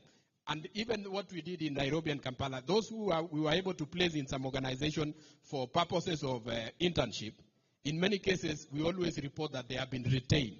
Because when the end of that internship period arrives, the organization would say, no, let us still have this person, or let us confirm, or let them employ. So what we are urging the private sector is kindly offer these kind of opportunities for them, and also support them to join the trade unions. Finally, we have some recommendation for donors. The likes of the World Bank, European Union, all the donors in the house. This is what we are requesting you to do. The first one is to provide technical support to refugee hosting governments and cities with large urban population. Technical and financial support. Provide that support to the cities that are organized, they are hosting large refugee population. And when we talk about that, we don't want to tell them directly, provide support to Kampala City Authority. But we are telling them to the cities that are hosting large population of refugees. The other one, we are telling them to incentivize law and policy shift to enhance decent work for urban refugees. So that if there is any organization that they are shifting their laws or even policies to support refugees, the donors could be able to give them some incentives so that they would be able to do that. If we do that, then I think we will be on our way in terms of achieving refugees' access to decent work. So I think in brief, that is what we wanted to share. And the main reason why we were sharing is just to invite you to be able to read the policy brief. And our journey for implementation of policy brief begins today. Because after the launch, we now go to the second phase, which is more of follow-up and implementation. Because we'll now reach out specifically to government actors, tell them that this is what you are planning to do. I'm happy that our country director pointed out the discussion around GRF. And we were already even in discussion with the Kampala City Authority and also Nairobi City Authority in terms of the pledges that they would be able to make. We want them to make some pledges even which are part of the recommendation. So that when it comes to next year, we will now follow up telling them these are the commitments that you made in Geneva. Please, can you implement these particular commitments that you made? Otherwise, I want to really appreciate the opportunity that you guys have given us and only request you to be the champions of refugees' access to decent work. Jamin, my brother here, always tells me sometimes when you preach, after that you need to call for the altar call. Those who want to be baptized in the name of accessing opportunities for decent work for refugees, we need to maybe baptize them at this particular point. Do we have the converts, the new converts? Okay, I want to assume this and I will put a question. I want to believe that most of you in this house are now converted as refugees champions in terms of accessing decent work opportunities. As many as of that opinion say hi. As many as of the contrary opinion say nay. The highs have it. Thank you very much, Moses. Take it.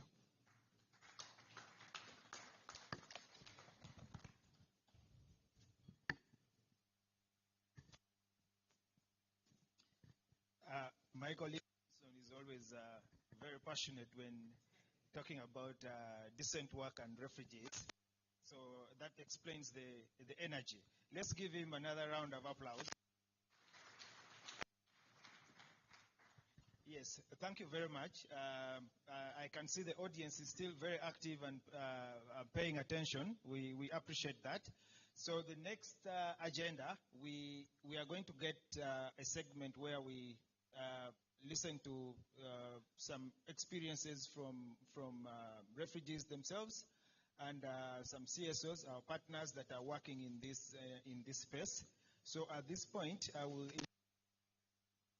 the chair of the Somali community, Sid Ahmad Muse, to just make some brief remarks, to share some experiences around refugees attempting to get jobs, to try and make themselves self-reliant. What are the experiences that are out there in the community. So we can also hear from the refugees themselves. Ahmad.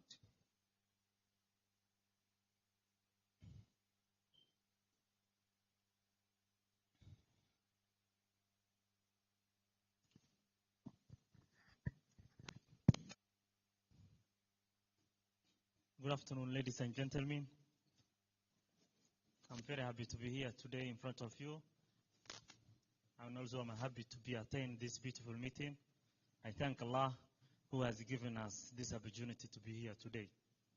The second thank goes to the IRC and entire staff of other organizations, international and the local, with the government. My name is Sid Ahmed Musa Alim. I'm the chairperson of United Somali Community. And I would like to talk the issues concerning for the refugees or labor, how they get the work. Is it possible or is it easy or too hard? And I would like to take it some commenting. Last year was 2022. We have got a contract for 4 months to train them, the refugees, around almost 250 people in our center through to the one of the, call it RGF. I see my sister Sarah, been working in 2022. And then also we train them language like English, Kiswahili, Luganda, Arabic, and Somali language. And also we train them for the bakery or baking issues and henna salon, plus computer skills. But when they graduated, they have got some challenges for how they work in urban organizations or companies. Some people, we train them, they were disabled or disability, and most of them, the problem is who have got the disabilities when they apply for the work. Sometimes they are not getting because of he's a BWD or she's a BWD disabled. And you know, disabled people, other people, they may think they can't do anything. But yet, we have, as a Somali community, some BWDs, and they are the one who was heading our program in the United Somali Community. And they're hard workers, they're doing good work, but sometimes when they apply, other companies or the organizations, there's a challenge. And at the same time, the local LC1, whenever they ask us recommendation, and most of times they ask some money. However, that small money, that's facilitation, but sometimes refugee, they don't have that facilitation. And then that papers can cause to lose his opportunity or job. That's a one-off events which I know, and I would like to talk the education problem, especially teenagers who need basic education, those who will be leaders in 2040, something like that. If they are not learning anything today, they will complain the whole of the world because of they didn't study. And most of times people, they have language barriers. And we have a centers in these areas, Natete, and also that side of Rubaga, and also Kampala Central. And most of times we are facing a problem, the facilitation of the teachers or trainees, sometimes the rents. But we try our best level, and we are lobbying our partners sometimes, and sometimes we are lobbying the business group of the Somalis and other things. We would like to support for the refugees, those who teenage and older people. You will see the single mothers are here, and then they don't know how to talk the language very well. And most of times the interpreters has been interpreting which they have said or which they didn't say it. Sometimes we try to give them a course of English for the mothers, age of 40 to 35 to 40. And sometimes when they go to the hospital, even they don't know how to communicate with the people.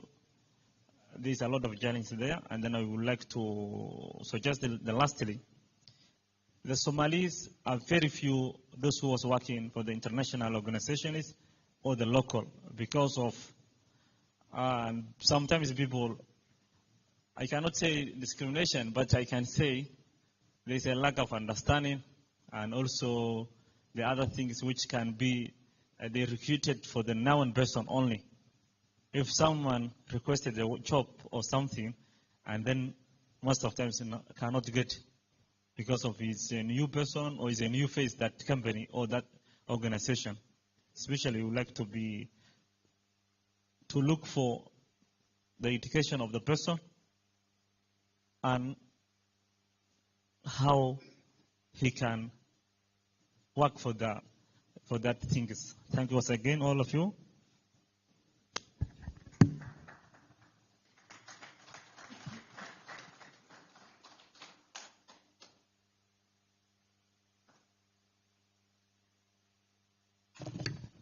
Thank you, Hamad.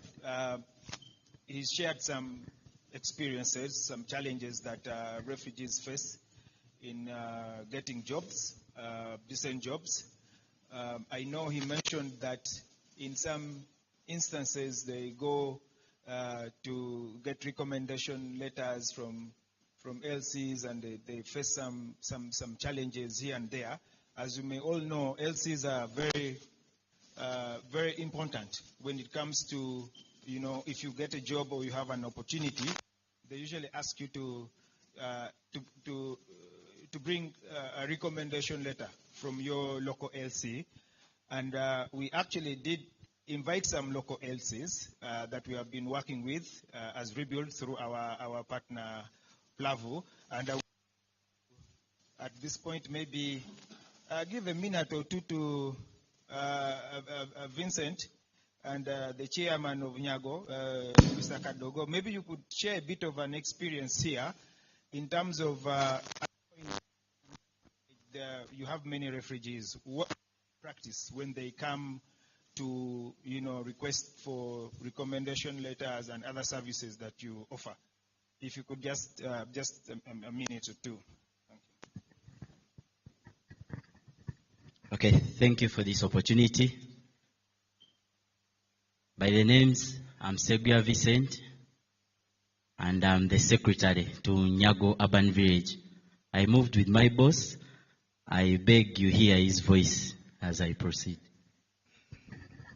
Hello, how are you, gentlemen? My name is Sekavoja Dauda Musi, chairman of Nyago Village. Another name Kadogo. Another name chairman of Kampala. Only one, a salty one. Okay, thank you. We are given a task to take you through of what we do from Nyago. It could be something done elsewhere, but we are keen and we see it helpful in many ways. What we do as Nyago, we have the residence registers, all at books, and these registers have highly helped us to monitor and know all the categories of people who come in. Not only the refugees, we have asylum seekers, we have visitors who are visiting refugee friends, we have statistics which really help us to know and mobilize these people. But in all this, we have a challenge. We have a question to ourselves. How are these statistics helpful? All incorporated to this values and statistics being given by the colleague of ILO. These values are good, and we see they are helpful. We have values of pregnant ladies. We have statistics of the unemployed, those who came as professionals, but this information is left to books. It has nowhere incorporated by the Office of OPM, UNHCR. So this is a question which leaves to us. We keep on writing and taking notes of this, but we have a question which will need an answer. And what we still do different is a desk. We have a refugee desk in our office, and this desk has a refugee representative. We are given a chance to attend to, and we would have wished to come with her. She's talented, she knows many languages, and she helps us in interpretations. And where best we need refugee representations, this lady has really helped us. And we highly request by the policy makers to enable the LOCs from other areas to also incorporate this, to have a chance to have a refugee on their committees. Currently, it is not under the LOC Act, but if it can be incorporated and we have such a chance by other areas, we shall have some of the issues of language barrier, employment issues being sorted. We are given a short time, and I'm grateful. I'll be in position to share a lot, maybe in our lunch sessions, to anyone who will approach. Thank you. Thank you very much. Maybe Vincent, before you go, the issue of recommendation letters. What is the practice in Nyago? If a refugee comes and says we would like support to, I have some opportunity, they've asked for a recommendation letter, either for a job or to open a company. What is the practice? Okay. Thank you still for that. These registers help us. We consider the documents we collected from you, how true these documents are, so that we can recommend you. We wouldn't to shame our office recommending someone who isn't competent, who is giving false information. So what we do, we back check in the information you gave us, and we go ahead to recommend. We are lenient. Yes, the office of the LOC chairperson is not financed or facilitated financially, but we are lenient. We are lenient as to a good extent, and we make sure that we support these people to get recommendations. And many of them have been recommended. Thank you. Thank you very much. Just a brief context. We work through Plavu. Rebuild also has a community element where we work with community leaders, refugees, to promote social cohesion. And Nyago village in Machinje is one of those that has a community register that where they register hosts and residents. And we thought that that's a good practice. And a month or so ago, we had trainings with the community leaders, LCs, and we were able to invite them to share some of their experiences. I got a feedback from the audience. Someone was asking whether there is an opportunity to interact at this point, maybe ask one or two questions. We have a panel discussion coming up, but if there is a pressing question from the audience or a comment or so, I can give 1 minute for you to ask your question or to make a comment before we move on to the next stage. If anyone has something pressing. Yes, Mr. Philip Senkindi is from the Tailors Association. Please, just a minute, yes. Ladies and gentlemen, I think now we're in the afternoon. Good afternoon. Philip Sechimpi, I'm the National Chairman of Uganda Tailors Association.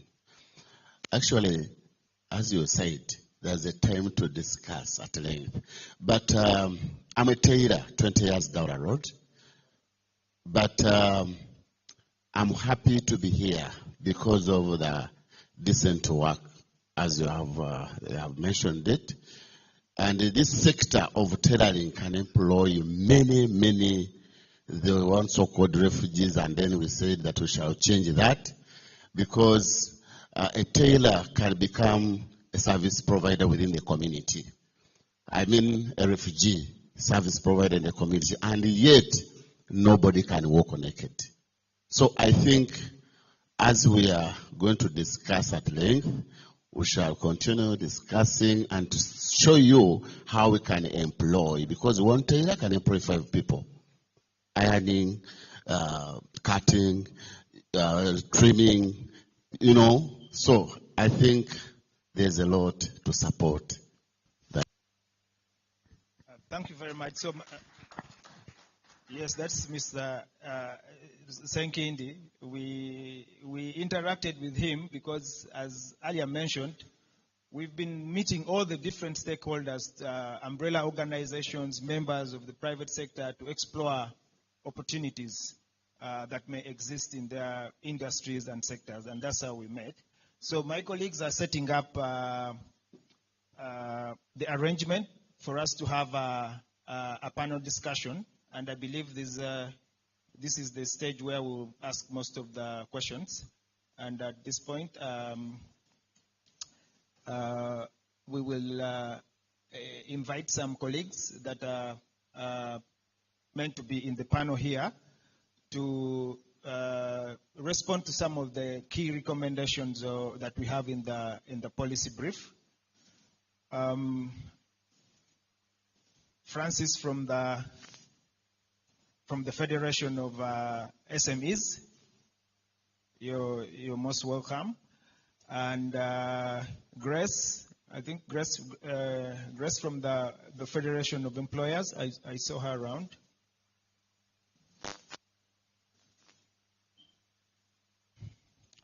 Yes, and then we have Jen from the Uganda Hotel Owners Association. The hospitality industry is a big industry.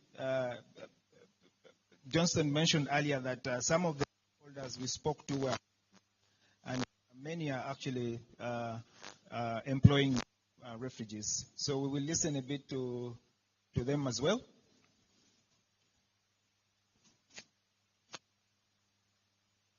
Okay.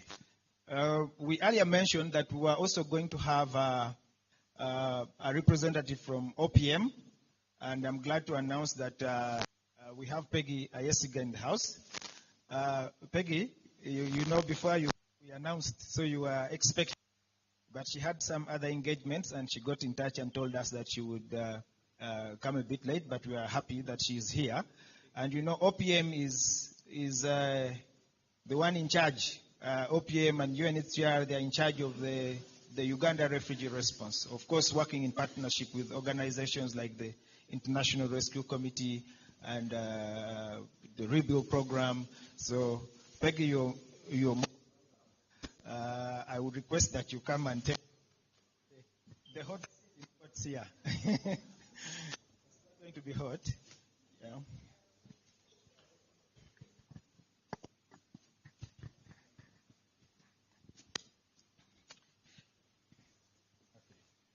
So, and then my colleague, Jamin, will be the moderator of this segment. Jamin, you're most welcome.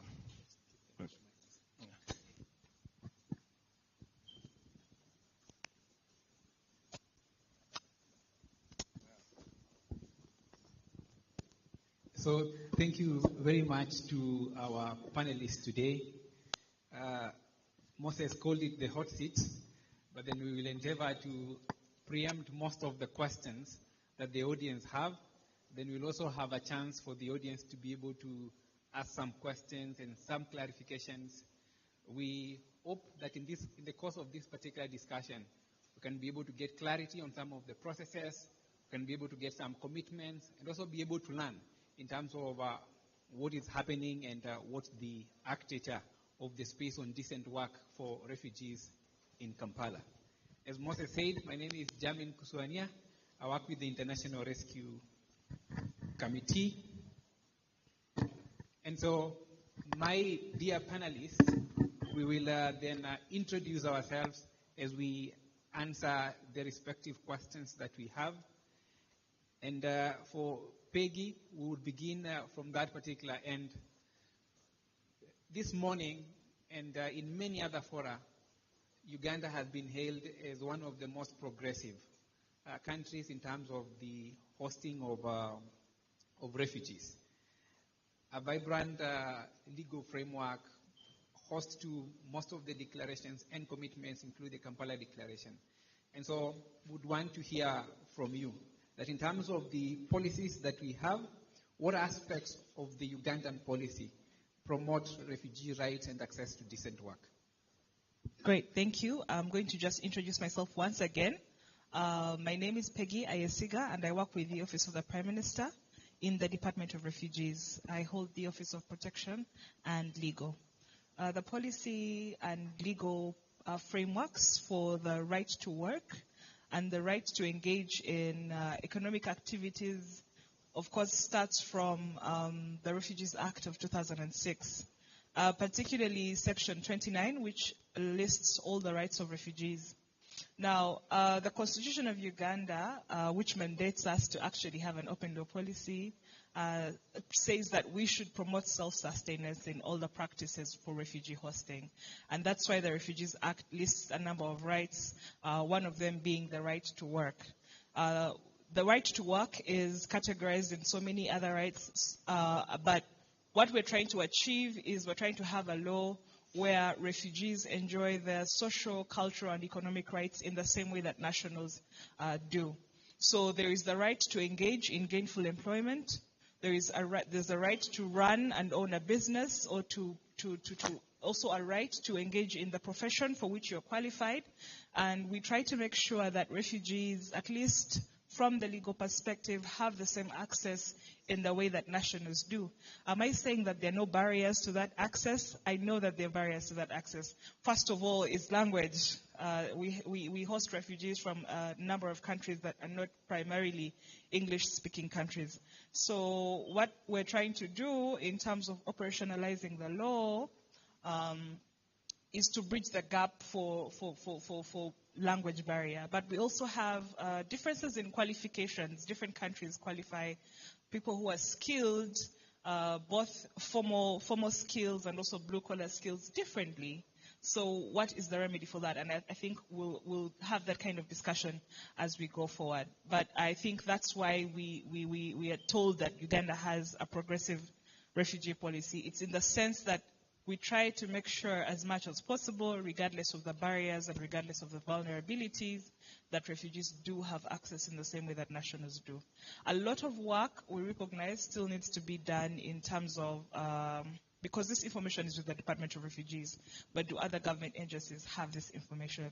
Does the National Council of Higher Education have information to the effect that we have refugees in Uganda, this is their number, this is how many are actually qualified, and this is how we can enable them have access to the job market. So I look forward to the panel discussion in that regard.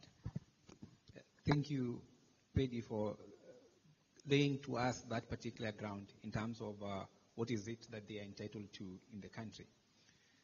In the morning, ILO put to us that then it's government, it's tripartite, it's government, it's employers, and employees. And so from the Federation of Uganda Employers, GRACE, what are some of those particular initiatives that they are in place to be able to have decent work for both refugees and host communities? What are those particular initiatives? Okay, thank you very much. Good afternoon to you all. I am Grace Navakoza, and I work with the Federation of Uganda Employers as the head of employment relations and legal services. Now, picking up from the discussion by Jackie in her earlier presentation, she clearly mentioned that the ILO works in the form of a tripartite with government, employers, and workers that are represented through labor unions. So now I will dwell mostly on the employers because, like Peggy has already clarified, that the refugees, just like the nationals, we are all have a right to be in gainful employment. But also because Uganda is a member of the ILO that has already been dissected, it means that the requirements of decent work must be observed by the employers within, of course, the confines of the law. But if the bare minimum is really the law, but the employers can go over and above those requirements of the law. Now, one of the requirements is to do with, of course, within the umbrella of decent work, is the employers to embrace what we call social dialogue. And for those that are not aware in this room, we have what we call a tripartite charter that is a framework on, a national framework on how employers, workers, and labor unions can work together at a national level, but also at the enterprise level, for example, at the workplaces. If there are any concerns or grievances between the employer and the employees when they are working at the workplace, then the labor unions, when an employer has recognized the labor union, then they can come in effectively to assist the employer on resolving those issues. Then secondly, I will go to the social security programs. Now, social security these days, of course, we recommend to the employers that it should be over and above our traditional NSSF. It means that a person, when they come to work in the workplace, and when I mean in the workplace, now we are talking broadly to say nationals and those that are not nationals. And we are saying that beyond the traditional NSSF, someone at the end of their long period of service, they are not actually walking away with just only their salary. So what are some of those schemes that we can have in place so that someone has some good retirement package, but also to be trained on how to use effectively their money, how to invest and do business with that kind of money. Now, lastly, because I also don't want to talk lengthily when my colleagues have since not addressed the rest of us. So lastly, she mentioned recognition of prior learning, which is one of the ILO prospects activities that employers and workers and government have been involved in. Just like Peggy said that we have some of them, we have skills gaps by the refugees, others it is language barrier. So I have a skill, but probably I do not have any documentation, and thus I cannot get a job. So we have worked with the ILO to be able to identify who are those that could have the skill and then enable them or facilitate them through a process of getting a worker's pass. But what we now look forward to is how do we engage employers to know that these people now have these skills and have the right documentation to be able to be employed. Thank you.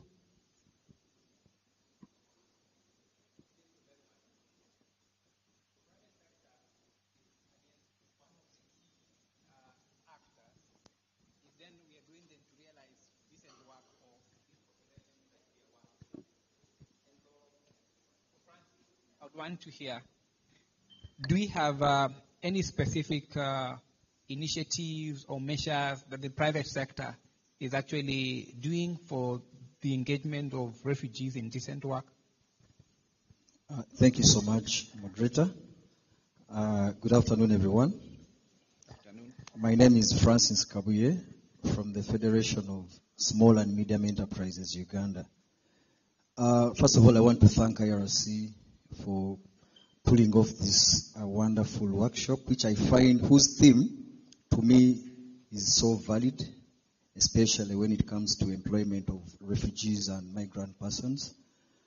As a federation, we've already started, even before this discussion came up, we had some initiatives that were focusing on creation of decent work and also a conducive working environment for the refugees.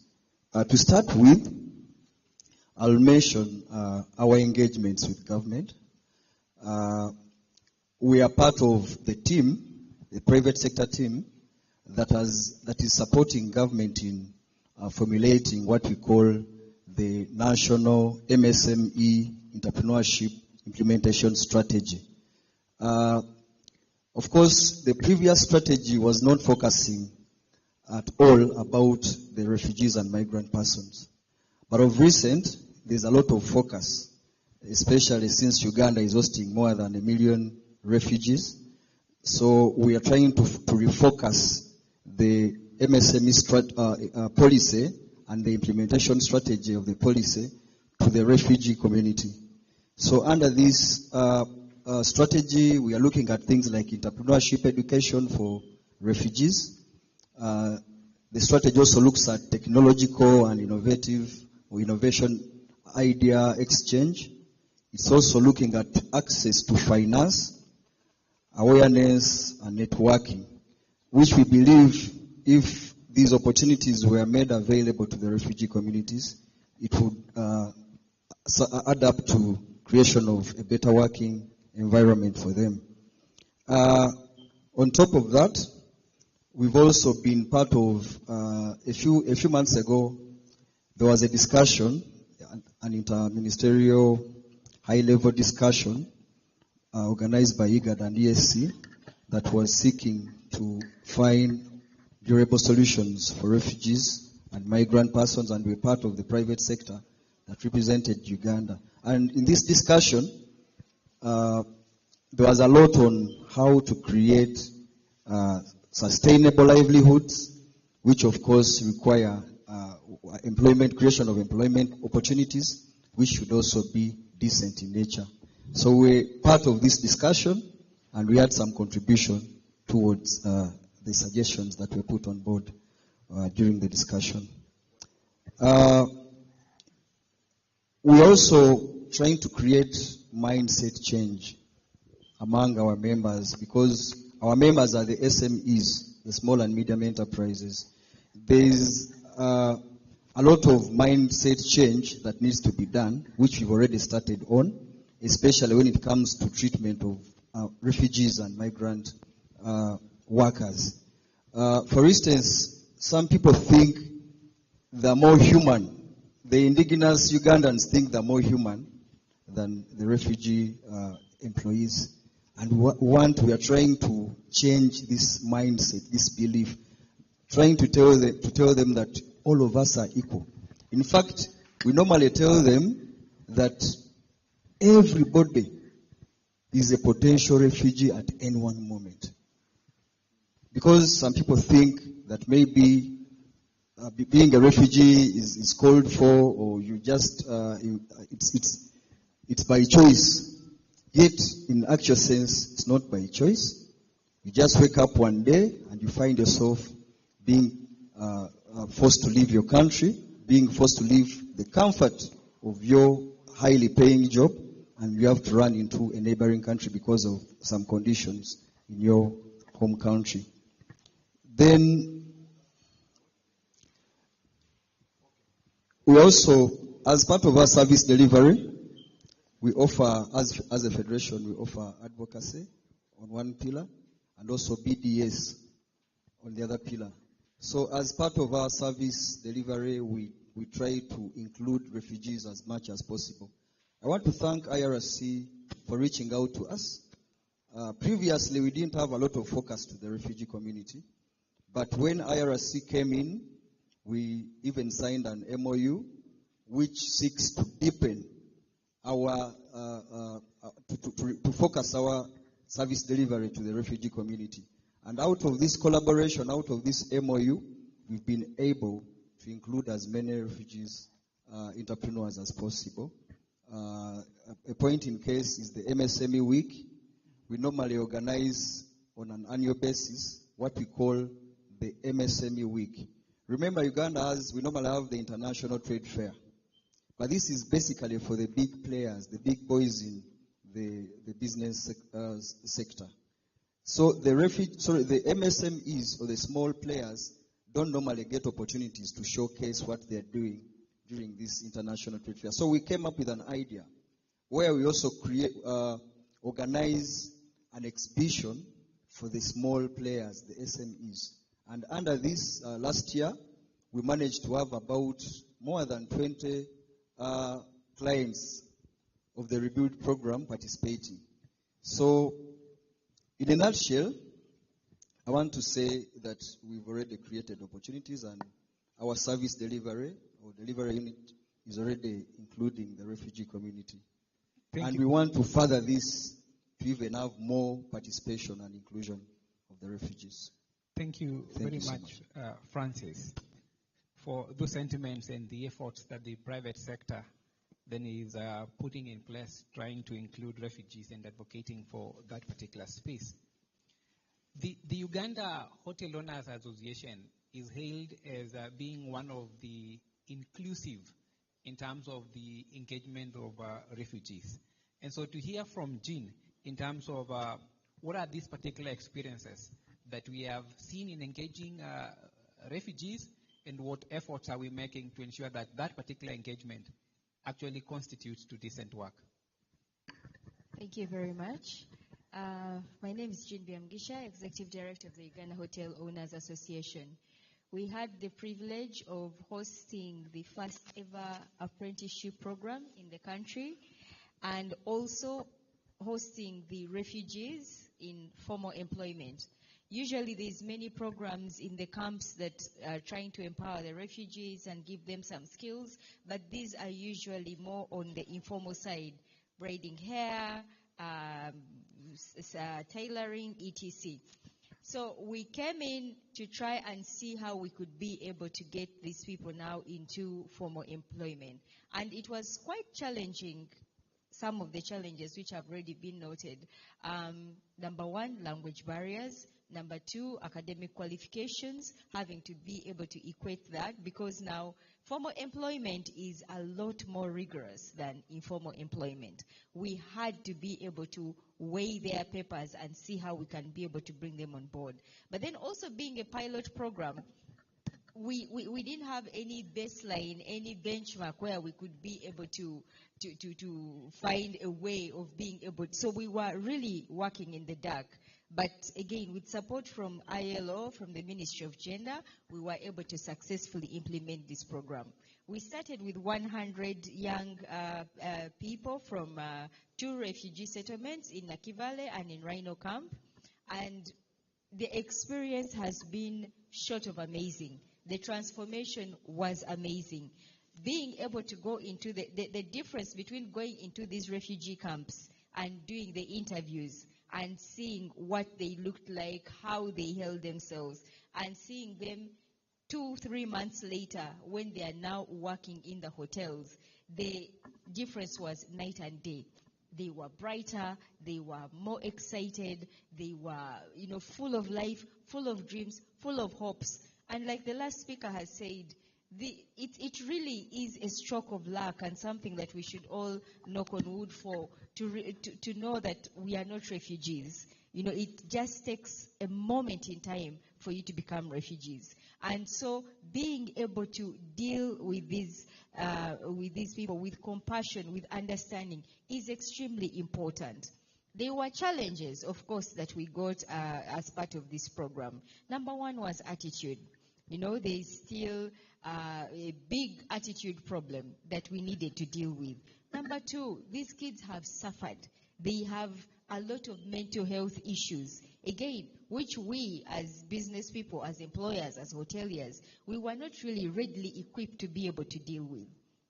But also, on the pro side, these were some of the most hardworking kids that we have ever been able to retain. They made this project very successful, so much so that even the donor has cleared us for a second round, now with double the number, because there is a lot of appetite from employers to say we want to be able to host most of these refugees. There are many success stories.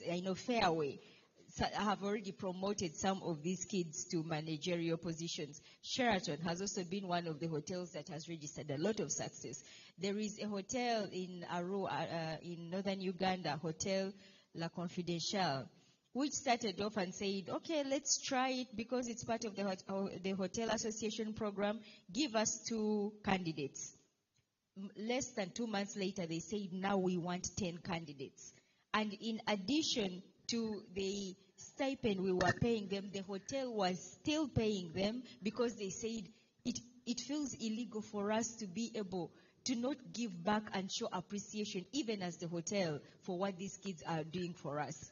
They came on board, like somebody I think had mentioned about even them bringing new markets. We have one of the hotels which said they had an influx of French-speaking guests, especially the ones who were coming to trade from Congo, because some of these kids spoke French and they were able then to relate with the guests and even take them downtown for shopping. So many of those guests always said, we are going to come back to this hotel. So there is so much that we don't give refugees credit for, and I know that trying to put them into formal employment also did bring some areas of contention. We have some people in power who said, this is an amazing project, but why are you empowering refugees who don't have jobs? And we have to find a way of also being able to balance the board. We have had now even other NGOs and other donors who are now coming on board wanting to replicate the same thing. I know Enabel is in the same space, MasterCard is in the same space, because they have actually seen the value that refugees bring to our economy. Thank you, Jean, for that presentation and the opportunities that then you are giving refugees to be able to demonstrate. As has been said, in the morning they are looking for opportunities, then they can be able to see how they can be able to build themselves. Peggy, listening to what Jean is saying, it's the exception rather than the norm. And so one of the challenges that had been pointed is that one of documentation. That how does the refugee identity card enable them to be able to access services? What exactly is the process, or what is the government doing to be able to ensure that the refugee identity card enables them to access services in both public and private?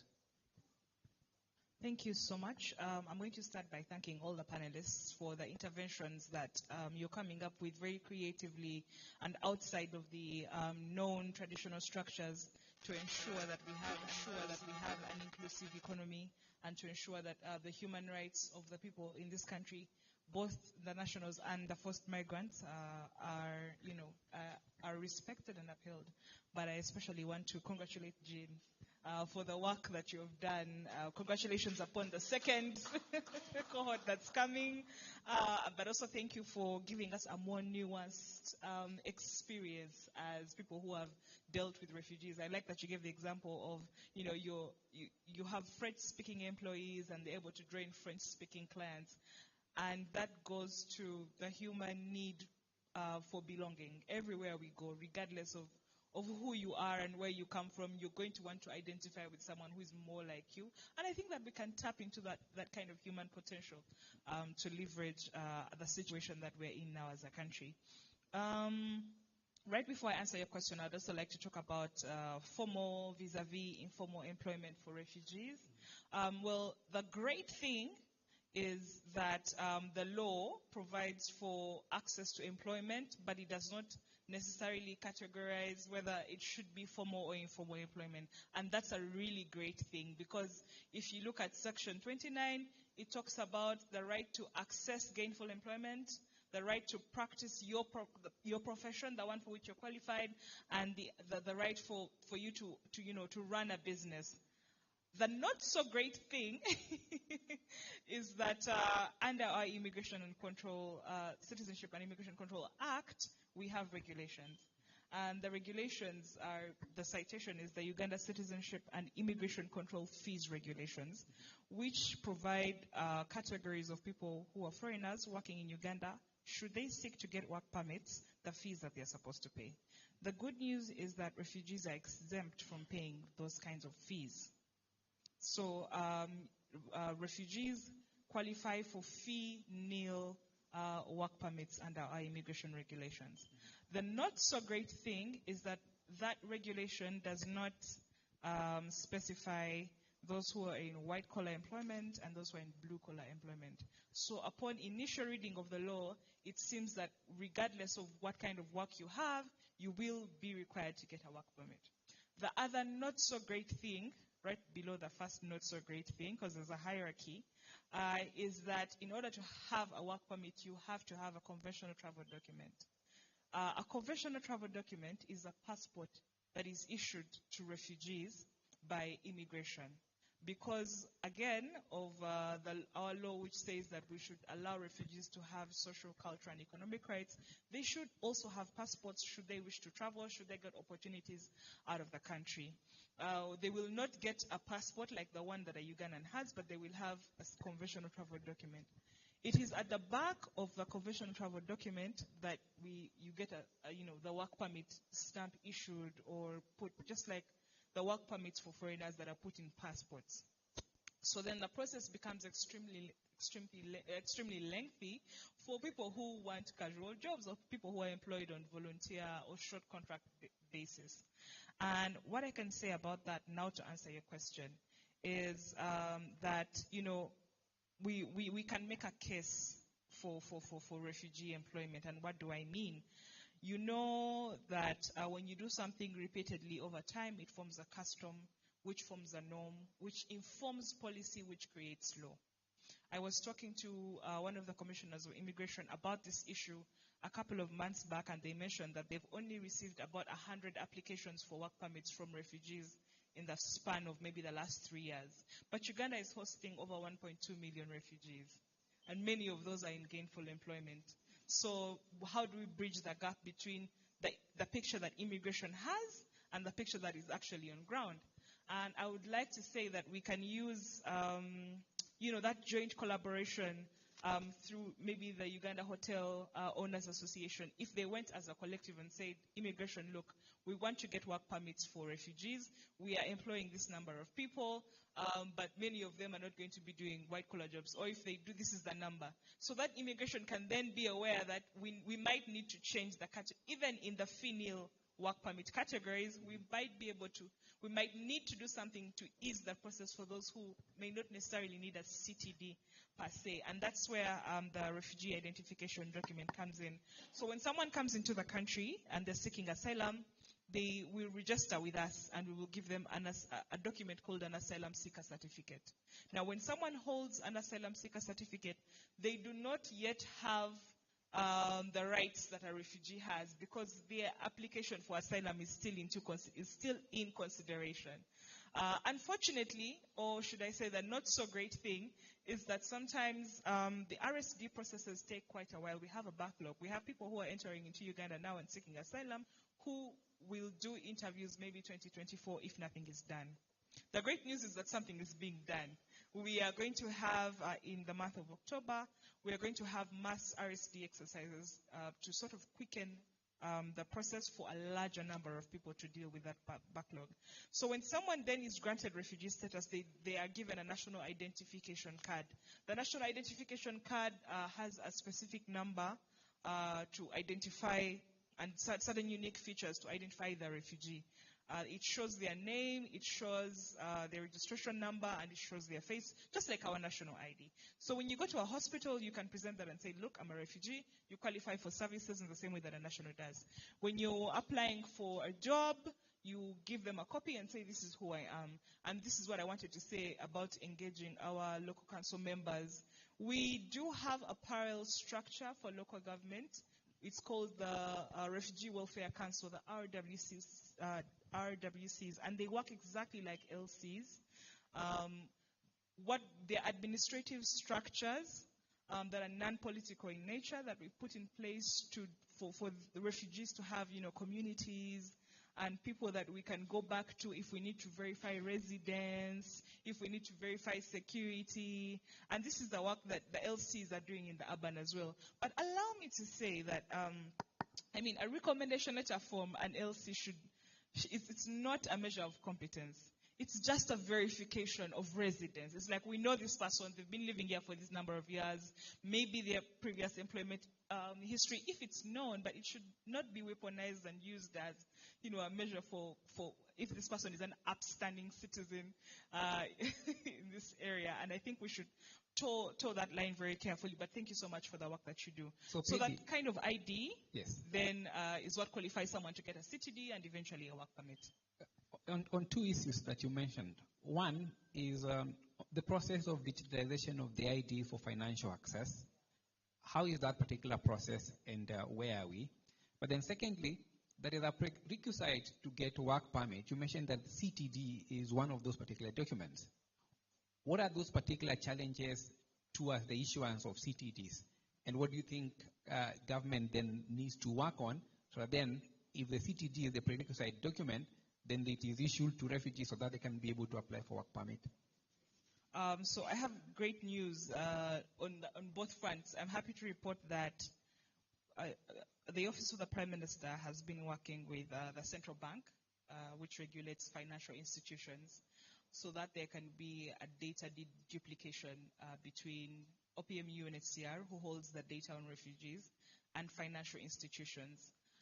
And this also cuts across to UCC. We have the same work ongoing with UCC, so that someone who has a refugee ID can then access the bank for financial services, but can also access Airtel or MTN to get a SIM card on which they can use mobile money and send and receive money. So we currently have memorandums of understanding with both the BOU and the UCC, and what we're trying to do is share the data that we have as much as possible, to the extent that is legally possible as well, to ensure that if you present yourself to Airtel, just the same way a Ugandan does, you can immediately be verified and then be given a service, be given a contract, be given a SIM card. So that's great news, and that's something that we started to do a couple of years ago, and it's going on well. Yes, it's already ongoing. In terms of CTDs, we also managed to work with immigration to ensure that the process for CTDs is as much as, maybe more efficient than those of nationals who are trying to get passports. One, because the CTD number, the applications for CTD, the scale is smaller. And so we have designated officers at the Ministry of Internal Affairs who are facilitated by UNHCR to ensure that when they receive, when applications for CTDs are verified at OPM and sent to immigration, within 3 weeks, someone is able to get an eCTD. Yes. Thank you, Pedi, for that clarification in terms of the space, because one of the biggest hindrances, both in Kampala and Nairobi, in terms of access to work and access to services, has actually been documentation. Sometimes it's document that does not equal to access to service. Sometimes it's document that then is not recognized, and so the availability of those particular documents go a long way in supporting that. Jean wants to say something in terms of that particular process and the Thank you so much, and apologies for jumping the queue. From my experience, when you are organized, some of these things actually are much easier to accomplish. I'll give an example. When we got these refugees, first of all, they are young. Good enough, through the interview process, they were already in the system. We worked with OPM, UNHCR. We made sure that they were all cleared, because there are wrong elements who will come in, and before you know, you're employing a terrorist or something like that. So you have to get all the right clearances. The first hindrance we got was bank accounts. ILO gave me a whole chunk of money to be able to pay their stipend, but they couldn't be able to open bank accounts. And even for my own accountability and protection, I said I'm not paying anybody on mobile money. We know how people take advantage of that. But because we were organized, we were working with the Ministry of Gender, with ILO, with the OPM. We managed to push, and we got banks, so much so that now, even for the second cohort, we're going to have representatives of the banks go with us in the camps, so that as they sign contracts, they are able to open bank accounts on the spot. So one of the biggest encouragements I would give to us is that organization working in groups gives you a lot of power that can be able to open some of these doors. Maybe Peggy, because then we are at your stage. What are these particular opportunities? I know within the hospitality industry, there are then various opportunities that could arise. So what are these particular opportunities that you see? Because I know actors here are thinking about, so what particular areas do we skill then our people? What are these particular opportunities? And where are we seeing refugees taking advantage on that particular front in the hospitality? Honestly, from my experience with refugees, I think there is opportunities anywhere where they are ready. For us in the hospitality industry, we started with 4 key areas. So it was front office, housekeeping, food and beverage, and the kitchen. And out of the 100 refugees that we trained, 70% of them have been retained. And believe it or not, the others who were not retained, I think 5 were not retained because of disciplinary issues. They came in with an attitude, or they were always insulting the supervisors because some of them had this superiority complex. One of them told the supervisor, you have a job because of me. And they do that a lot to caretakers in the camps. So there was that, but then there were those who were offered jobs and they turned them down because they said, no, I know that there is a need in the camp. Because now I've trained in the kitchen for 1 year, I think we can go back and open our own restaurant, which again was perfect. So I do believe that with every opportunity, those who are ready, these opportunities waiting for them. And we did notice that they were more hardworking. We do have a hotel owner who said to me, I find the refugees more hardworking and with a better attitude than the Ugandans. So for the next round, I don't want 5 candidates, I want 20 candidates. We are actually oversubscribed even for round 2 with the number of hotels who want. So the opportunities are there. But what we need is checks and balances in the system. There is some people who are worried about wrong elements using that to be able to come in. Again, now for round 2, we have to clear them with ISO. We have to make sure that we are not, because the program has become so successful, there is people who are trying to use the inroads to be able to come in. Even for us now in recruitment, for year 1, we wanted to give everybody an opportunity. Like I said, we had no benchmark, we didn't know how to do this. So we said, let everybody apply. But then we realized that having somebody who stopped in primary 7, competing with somebody who stopped in senior 6 was also not fair. So for year 2, we have got a cutoff point. But I also want to thank the government. And what is this cutoff point? Okay, senior 4 and above. We have a whole criteria that we are doing. So again, for year 2, we want 200 candidates. I got 900 applications. 900 applications, which I've now shortlisted to 600, but we still have to cut. So you can clearly see the appetite for something like that. But also working with government.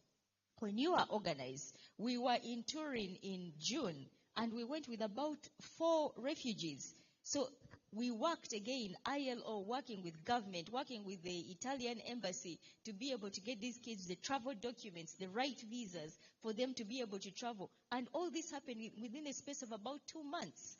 So if you are organized, those doors open. What the government is particularly worried about is the security issue. Thank you, Jean. So Jean is calling for how organized then we are, and we'll be able then to pick up these particular discussions to see how then most of us can then be able to come together to see that we can create more opportunities. But then, Francis, you spoke about the initiatives that you are having at the Federation of the SMEs.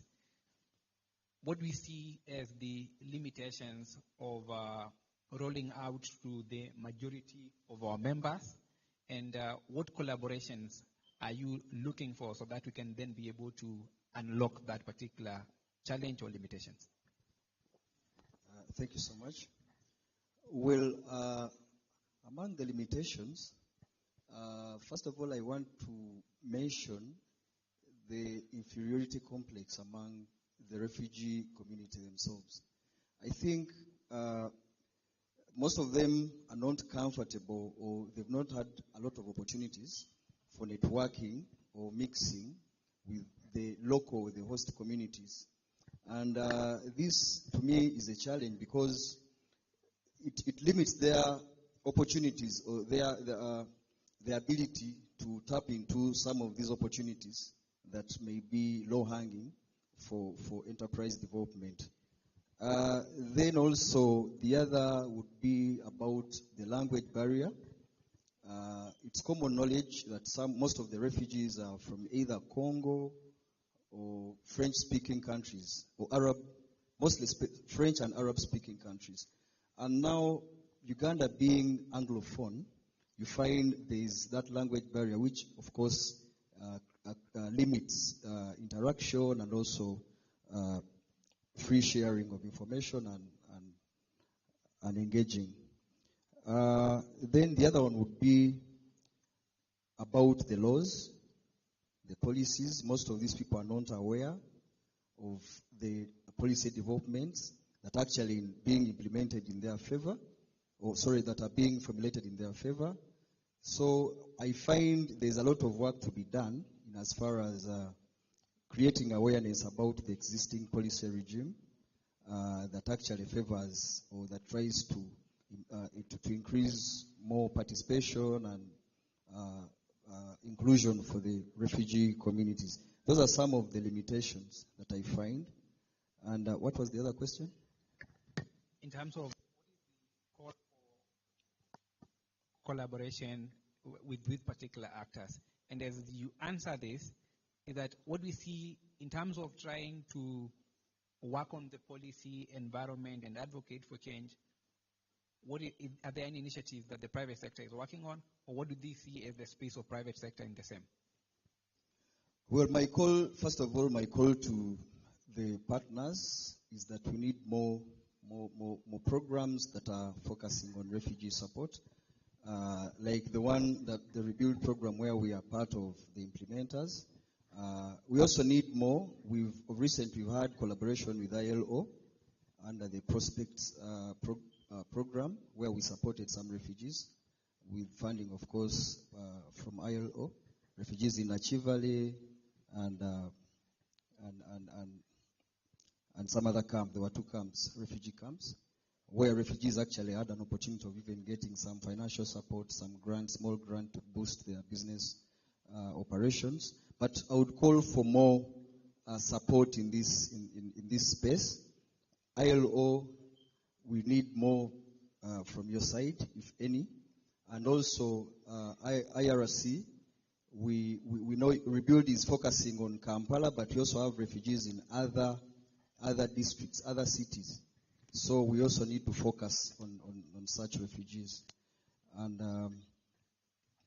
as a commitment on behalf of the private sector, we want to ensure that we create awareness, first of all, awareness among our members about the laws, the existing policies, that yes, refugees are there to be employed and decently employed. There is something common when it comes to employment here. For those who understand Luganda, people normally want to refer to these refugee employees basing on their countries of origin. Mukongo. This to me I find it humiliating.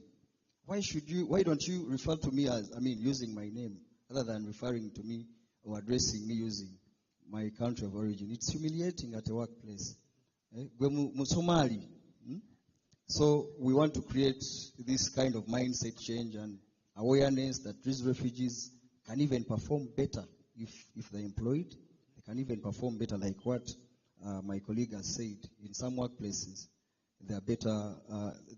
The delivery, the refugees are more productive than the locals. Then we also want to profile. We are going to start profiling those SMEs that are actually employing refugees among our database. Somebody mentioned about giving incentives to those that are employing refugees. I think we are going to communicate this and also profile.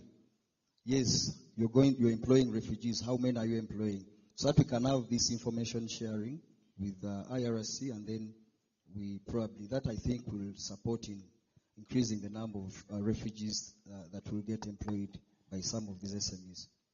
Thank you. Thank you, Francis, for those opportunities that are being created. And it's a call then for all of us to see how we can be able to tap into these opportunities to create chances for refugee employability. To the Federation of Uganda Employers, skills are some of the limitations that have been mentioned for refugees to be able to access decent work. Is the Federation having any initiatives in terms of sharing the skill sets to the public, or even creating opportunities for apprenticeship and job opportunities that you could share? Thank you very much. Yes, that is the position. And I would like to start from the point of policy influence. Because you see, when we are having, and I want to believe that all of us are aware that we now want to have a law on concerning skills reform. And one of the agenda is that it should be a private sector-led skills reform agenda, where different actors who are employers in all sectors are able to contribute to what kind of skill sets that we should be able to have as employees that are going to seek employment. But one of the things that we have encouraged employers to do is they have their own in-house graduate schemes, where they give, first of all, graduates an opportunity to familiarize themselves with workplaces, the expectations, the mindset, the culture, and expected behavior at the workplace.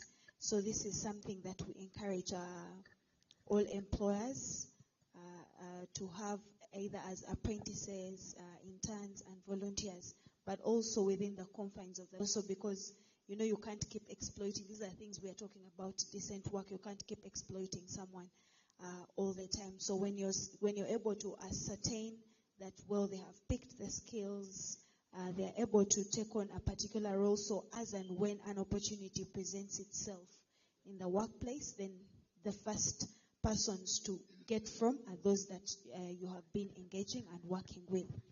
So, of course, lastly is the law, which, of course, like we said, because it is private sector-led, then we require employers to actively participate. What do they want the law to look like? And, of course, there are already cabinet principles to that extent, which then will get us to having a bill, which we believe that all of us as actors, as stakeholders in this space, will have our input. So lastly, my colleagues here have spoken about, of course, most of the employers are not aware that these laws exist. Peggy has elaborated very well how what kind of documents refugees should have at what point in time, which also, I know yesterday I was up country and an employer sent me an email asking me, when we want to employ a refugee, what should we be aware of? I have since not answered it, but I thank God that she has provided the answer here.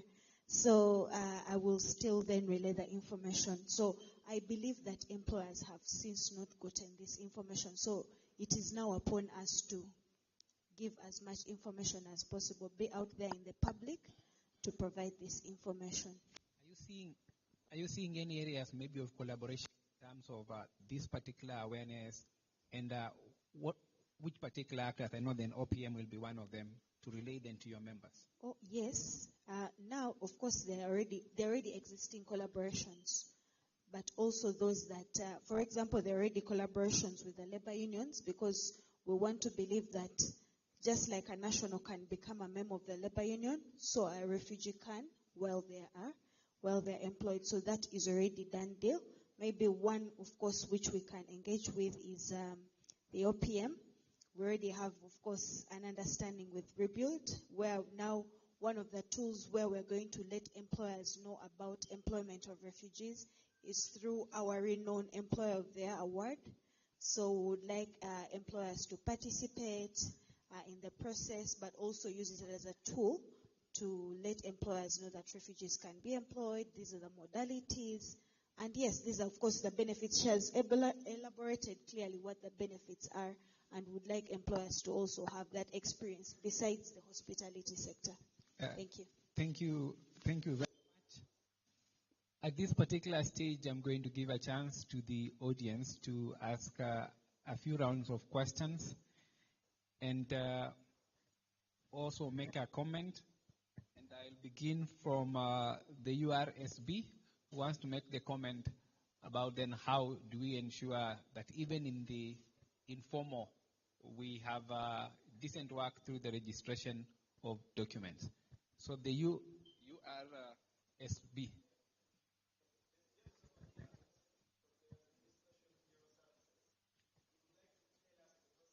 You can use this.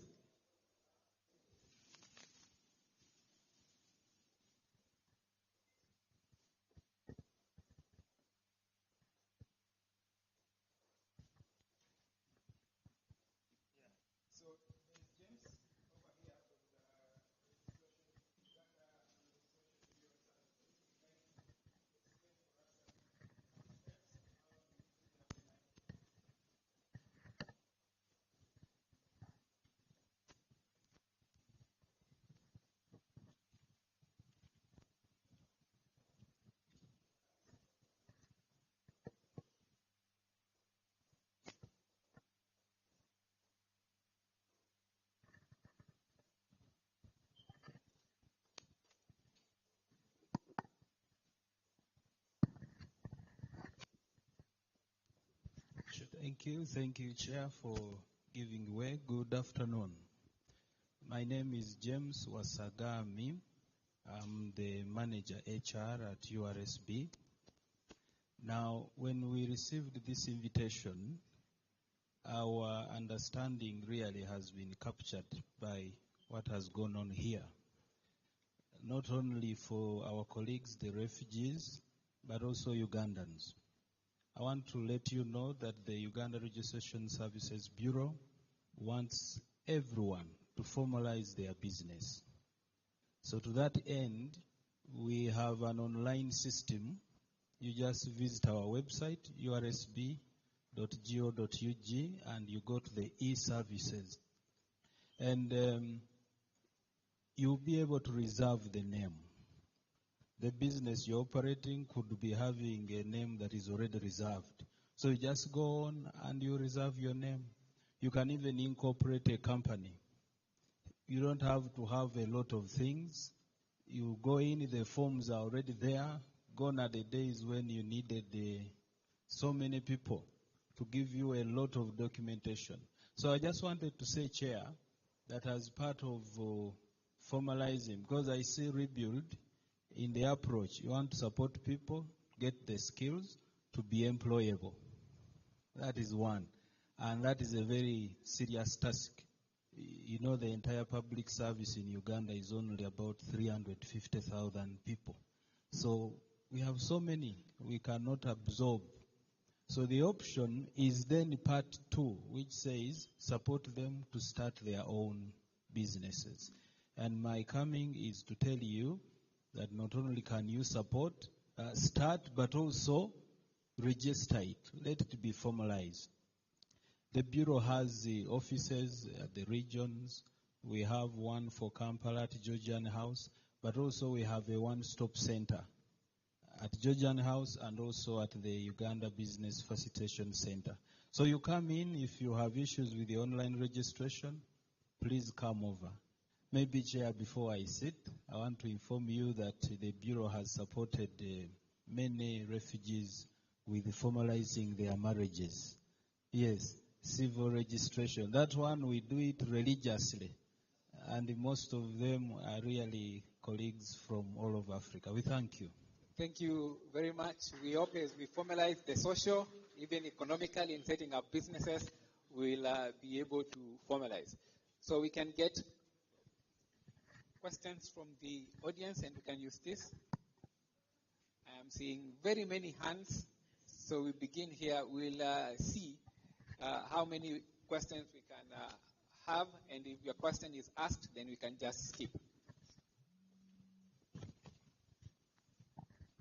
Thank you very much. Where you want to direct the questions to a specific panelist, please do so. Thank you very much, moderator. Actually, mine is not going to be a question, but rather a comment, but also to greatly appreciate International Rescue Committee, Rebuild, and the other partners for this kind of intervention. To start with, moderator, to appreciate the panel you have assembled, and in my view, they have done us a very good job. Moderator, my name is Vigirimana Emmanuel. I am the General Secretary of Uganda Civil Society Organizations Workers Union. I am presenting myself before you as a trade unionist. Moderator, for us to talk about decent work agenda, in my view, it will be very, very, very sufficient to have the voice of the workers' representatives to come out very loud. To that extent, I want to appreciate the leadership of PRAV. PRAV is a member of the Uganda Civil Society Organizations Workers Union, who is working with you in the implementation of this wonderful job. I want to appreciate you for bringing on board the voice of the workers. I want to state that in Uganda, we have two labor federations. One, which is the oldest, is the National Organization of Trade Unions, NOTU, where I come from as the chairperson of the Legal Affairs Committee. The second federation moderator is the Central Organization of Free Trade Unions, COFTO, is our sister federation. From the presentation made by the representative of the ILO, we work in a tripartite arrangement, and would be very, very glad next time, Mr. Moderator, as workers' representatives, to also be given an opportunity to, who knows, to come and be part of such a wonderful panel to respond to issues, particularly those that concern workers.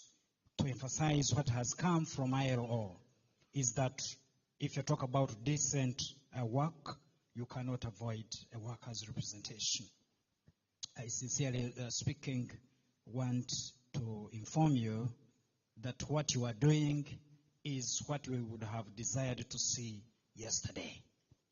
And also add my voice on the panelists and the other speakers, that even as we talk about rights of the refugees, even as we talk about decent work for refugees, I was moved by one of the panelists who said that we are all candidates for being refugees.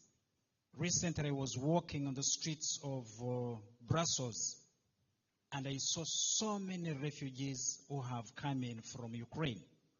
So that means that, any of us can find himself with that title of being a refugee. And so as we talk about decent work for refugees, I want to plead with those who are in authority here to also allow their workers to enjoy their rights as embedded in the Constitution of the various pieces of law, and the enjoyment of the right of their rights to collective bargaining. And this can only be done if you allow them to enjoy their rights through their respective trade unions. I want to end by appreciating the presenter who summarized this policy brief.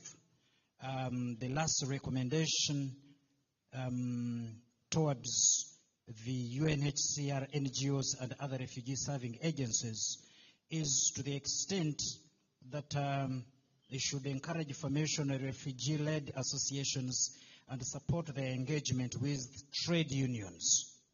I have already emphasized this, and I am humbly playing that when that time comes, don't forget that we are around and you are responsible for the welfare of the workers, both the refugees and even those who are not refugees. I thank you so much. Thank you very much, sir. Apologies that we didn't have a NOTU on the panel.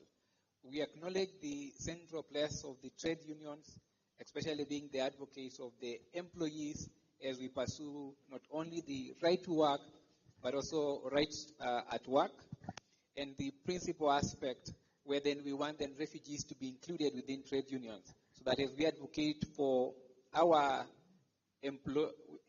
employees, then refugee employees are also advocated for within the trade unions that we have.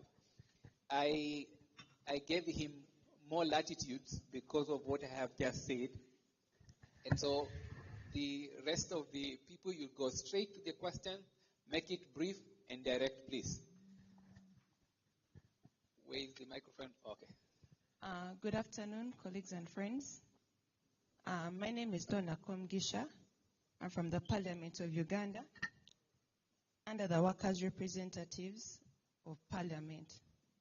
And I apologize, I came in late, but I was able to get something from the presentation of the panelists. Just to add a voice on my senior colleague, I'm also a trade unionist. And I want to comment that this is a very good forum, but you're missing one of the most important stakeholders. In fact, I want to appreciate my other brother from Plavo, Stephen Odaro. If he hadn't extended the invitation, you're missing a gap in terms of policy and formulation of legislation.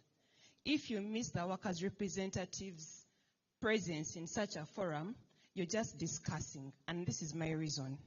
Right now, we are amending all the labor laws. We have amended the Employment Act. We are amending the minimum wage. But the primary stakeholders, who are the custodians of labor in this country, at the highest level of legislation, are missing. So we are discussing without having an outlet to form policy, to form legislation that is beneficiary to the primary stakeholders of this forum. 2, we have a parliamentary forum on labor, decent employment, and productivity. It's one of the latest forums we have in Parliament, which collects all members of Parliament who are interested in the agenda of decent work in this country. It's one of the biggest forums we have. So my humble request is broaden your scope. Members of Parliament are senior to NOTU. NOTU is an outlet where we all affiliate to, because I'm also a trade unionist. But you need to aim higher at legislative level. In fact, I'm so disheartened because we've amended 3 important laws, missing out some of the important details of legislation to protect the rights of these workers. So my humble request is organize something that can help bring in these members of Parliament so that we can form good legislation or policies to protect these workers. Thank you. Thank you very much for those particular sentiments. And just to be able to point out that this is just but the beginning of the conversations. And so in terms of moving forward, we'll then be seeing who then do we engage at the various status, and I'm definitely sure that the policy bodies will be the people that we will definitely be engaging, because then this is not supposed to be an end in itself, but then to trigger these particular conversations. We highly appreciate the interest to be able to speak about refugees and inclusion, and so we take that positive, and that will be part of the ways that we'll be engaging in the coming days. Thank you once again, ladies and gentlemen. I'd like to come back and to ask my sister, Madam Protection OPM, a very few questions, and I don't have to say much. One question, please. Yes. One question, you make one question plus B and C. Thank you. Thank you once again. By the name is Sid Ahmed Musa Alem, the chairperson of United Somali Community. I would like to ask my sister, Protection, this almost 4 months ago, they have stopped it for registration for Somalis at OPM. Almost 5 months ago. And people, like almost they are around, they say some people who have the form from the police, but yet they didn't reach for the OPM site. And around roughly that people are more than 7,000, and most of them, that people, they have a lot of challenges. They are raised on the market, and then they are disturbed seriously, by the way, and we don't want it to say much. However, I want to say, first of all, for me, I support the government, but I'm not a position, don't take it to me as a position. But we wanted to defend our people, first of all, number one. 2 weeks ago, arrested this side of Somalis. The question Peggy yes. has had it, right? Even I want to add this one. Yes.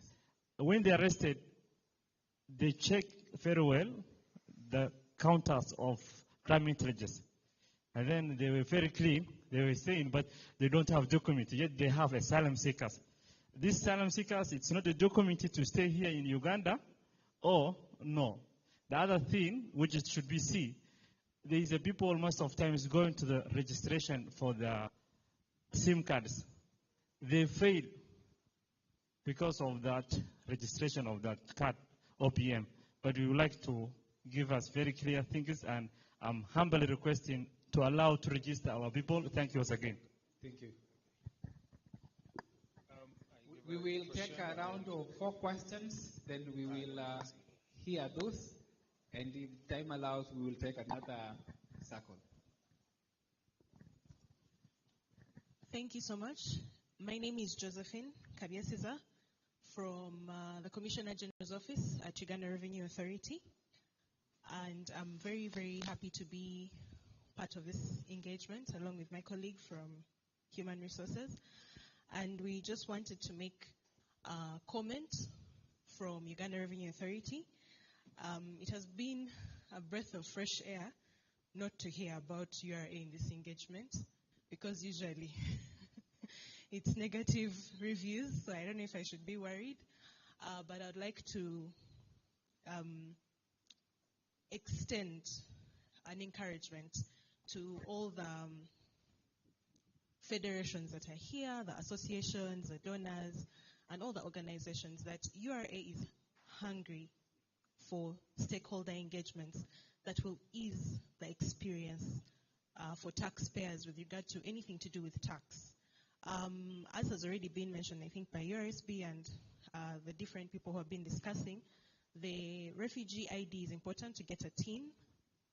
Unfortunately, refugees don't have access to instant TIN registration yet, but we can, we've noted it, and we shall pass it on to the IT department to see how that can be addressed.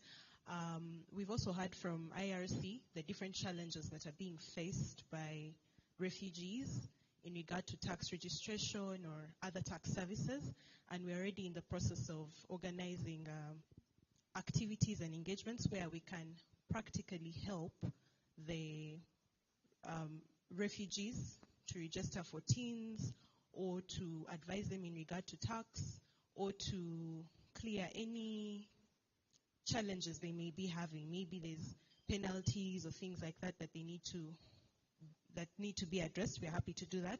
And we extend that same invitation to all the other associations. Please partner with us. Please invite us to these activities, to these different interventions, so that we can help out. We've noted all the different interventions and initiatives that are helping the refugees, empowering them, but we hope that after this empowerment, these refugees can also contribute to the national coffers for purposes of developing Uganda together, so that these different government agencies can continue to support these interventions, and that we can continue having the infrastructure and the social services that we need. So please, let's partner and continue developing Uganda together. Thank you. Thank you very much for the commitment to support refugees in accessing PINs, one of the essential documents for formalization of businesses. Thank you so much. My name is Daniel Nyabenda, the chairperson for Burundian Refugee Community. I'm also Rebuild Project Assistance, but here I'm here as a community leader. Let me thank the government of Uganda for hosting the refugee here in Uganda. Also, let me thank IRC for being the role model in job providing. My question goes to Madam Peggy. It's about job. You and Sierra, you have all data for refugees. But when you go to your office, only the job which you provide to refugees is the only interpretation. What is the gap so that refugees can get a job in your office? The second question is about the CTD. Yes, CTD is a conventional travel document, but to get that CTD is on condition, having refugee ID. And even to get it is very hard. It can take even 1 month, 3 months, 4 months, even 1 year. My request is to request you to ease that service so that refugees can get easily job or travel easily. Another question is about what you have said about RWC, is the Refugee Welfare Committee. This is applicable in settlement, but here in urban refugee, we don't have that structure. And this is a structure which can help refugees and the local government to work together. My question is, what is missing for OPM and the UNHCR to organize the leadership here in urban refugees so that refugees can get easily and work together with the local government? Thank you. Thank you. But I have another question, but because of the time, let me stop here. Thank you. Jamina, I don't know how many more questions you need. Should those be answered, or we can take more? Let's take 2 more.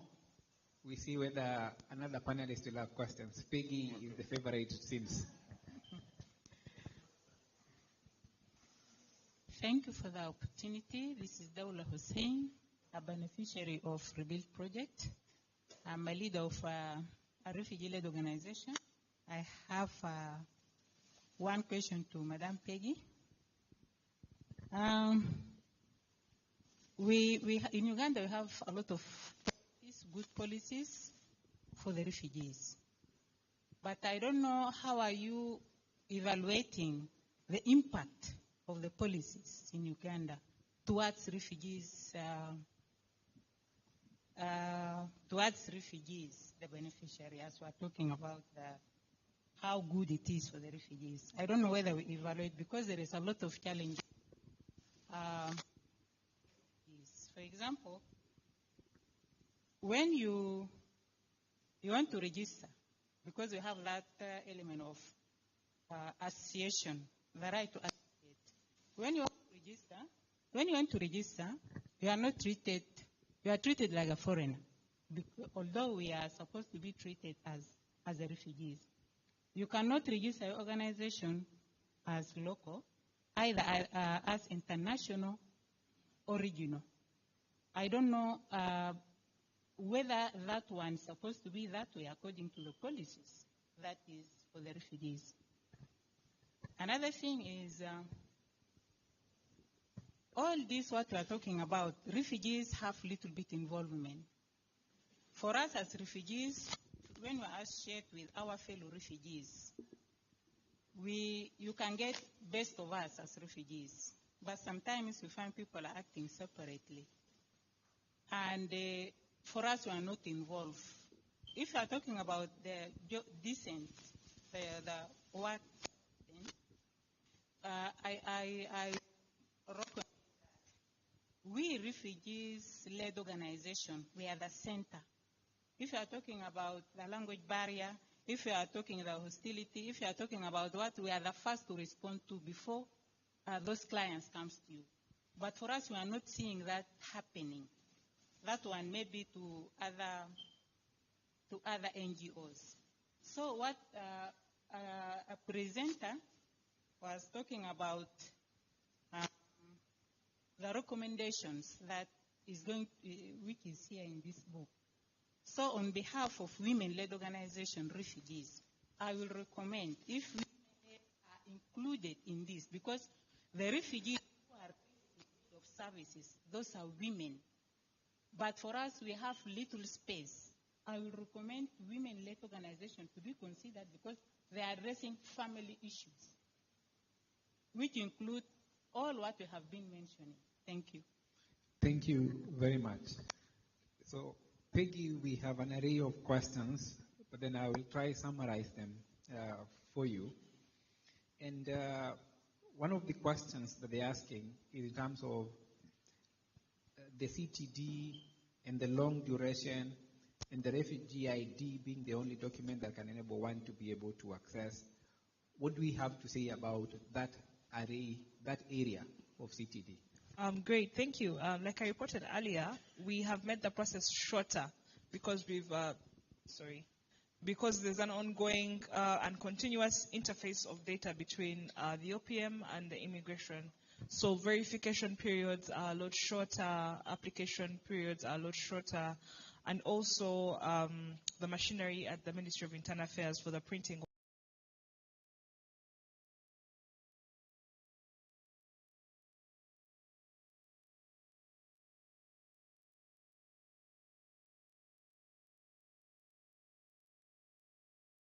And also the registration of the Somali. What will be the response to the... I'll say that I'll start with the registration of Somalis.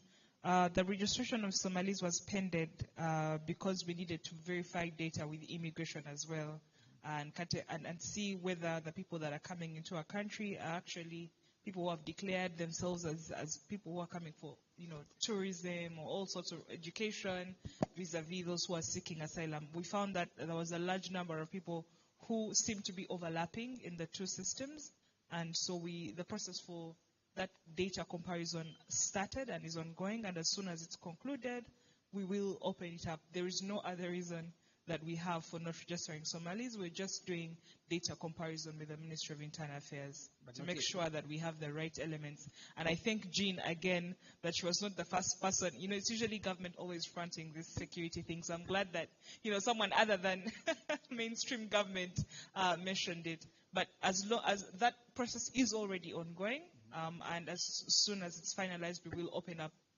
the registration of Somalis, asylum seekers. That they are working on? Yes, we hope to have finished that exercise by the end of November, but it also depends on what we find and how we choose to go about what we find as well. Yes, someone talked about, there's another question. Yes, it is in terms of the distinction between refugees and other foreigners in terms of access to services and also the involvement of refugees, as she pointed out, in all these particular discussions about their solutions. Okay, great. Thank you. First of all, when someone gets a document for the asylum seeker, when you have an asylum certificate, that is the right of stay. You have the right to stay within the country until your status is determined. And then when you become a refugee and then want to register maybe a refugee-led NGO, the categorization, we have started that conversation with the NGO Bureau and the NGO Board. We recognize that whereas refugees are in fact foreigners, they might need to be given affirmative action treatment that enables them to access this service. So that conversation has already started, and I'm happy to report that these are some of the things that are being put into the current draft of the National Refugee Policy. I'd also like to report that I think that for the refugee-led organizations and our employers and our trade unions, let's make the case for work permits now, because the National Migration Policy is also being finalized, so that we have those provisions put before it's too late. In terms of jobs in OPM, that's also something that's a question of policy, and we can see later how it will be reworked. Yes. Thank you. We will take the last round of 4 questions.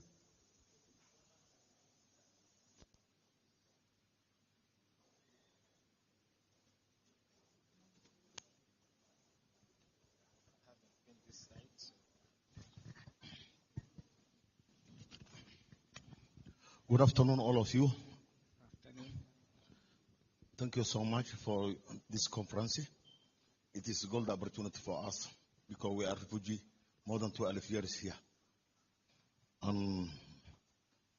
Thank you so much, the government of Uganda, who has given more than 11 countries for refugees living in peace.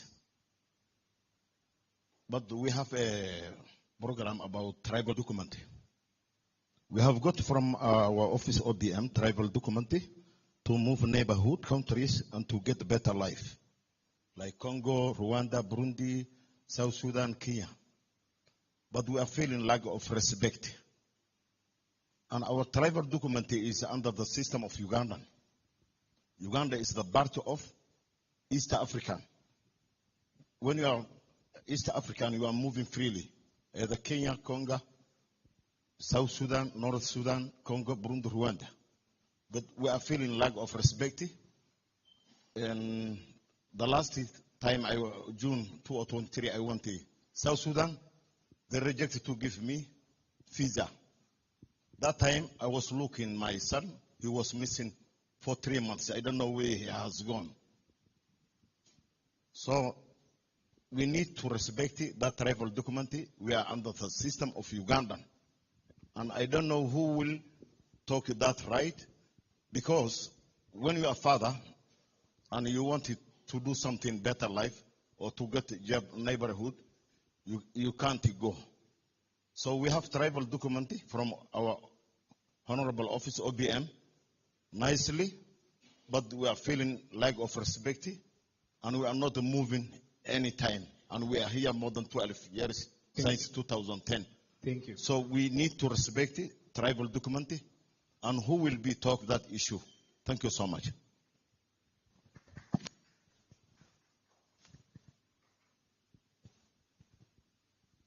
Thank you for the mic.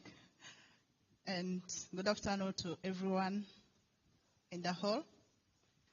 My name is Dina. Let me talk now as one of the voices of the decent workers. I'm a refugee from Burundi. Well, why am I saying that I'm going to talk on behalf of, as one of the decent workers? It's because I'm doing a decent work to earn my life as a refugee. It has been a long journey to be where I am today. So, why I am here now talking, how can I say, proudly, happy to be at this stage. It's because I changed the perception of being a refugee, which is a kind of, let me call it a mental health in the refugee, in many refugees. Mostly, let's talk about urban refugees. Fine, we left our countries, we were in certain positions in our countries, but now we have to start from the scratch. If I left my country with a bachelor degree, I was working maybe with such and such. Here, it's something else. Me, I started to be a maid. Yes. Well, I don't know if we call it a decent work. I don't know where we qualify that. It was not my level, if I can say that, but I did it. And many other informal jobs. But I got a blessing of getting a scholarship, which made me upgrade my education to the British system. Because, you know, our country is a French country, which means that our academic document is hard. I applied for many jobs, which, well, I thought, well, I was qualified. But I was beaten because of the academic document, though the experience was there. Which means when we're talking about decent job, let's also talking about decent education. Which means that it's not only these vocational trainings, because not for everyone also. We are refugees, but we are in different categories. I've heard the lady who is in the hospitality. Fine. But when I'm here, I'm listening. I'm hearing that now that those are mostly for youth. The youth who, that is that category that can be accepting to be paid 400, 500. Why? Responsibilities are not many, like me, Dina, who have children.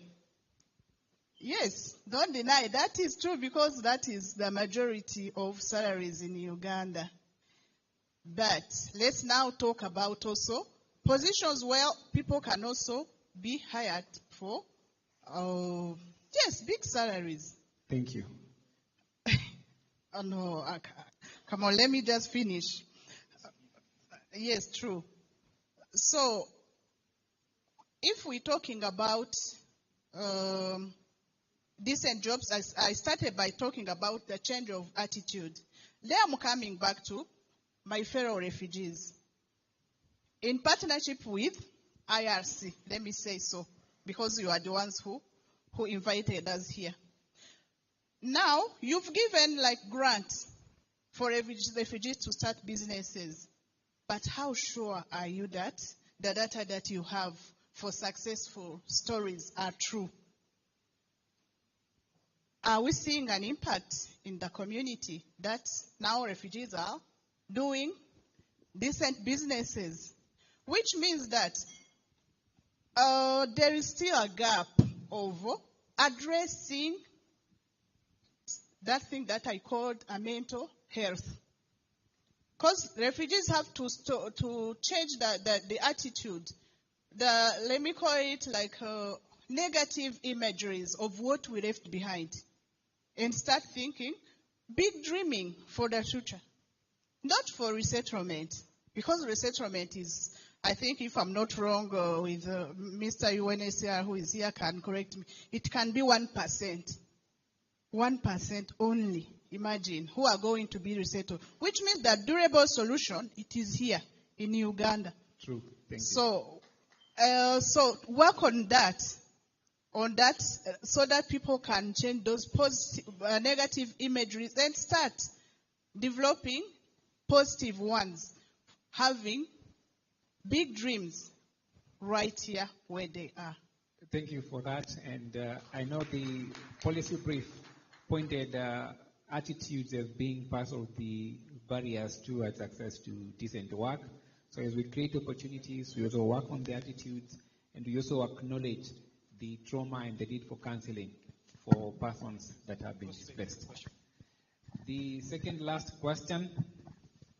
Thank you very much. My name is Amko Charles Pate. I work with CONASE, Chaplains of United Nations.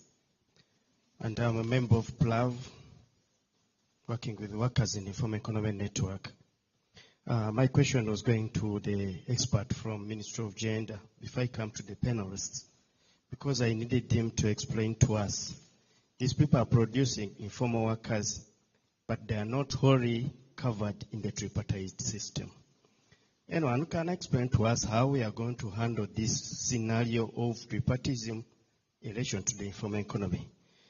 Because the whole system, as it is foreign, it is looking at only the formalized institutions, but not the informal institutions.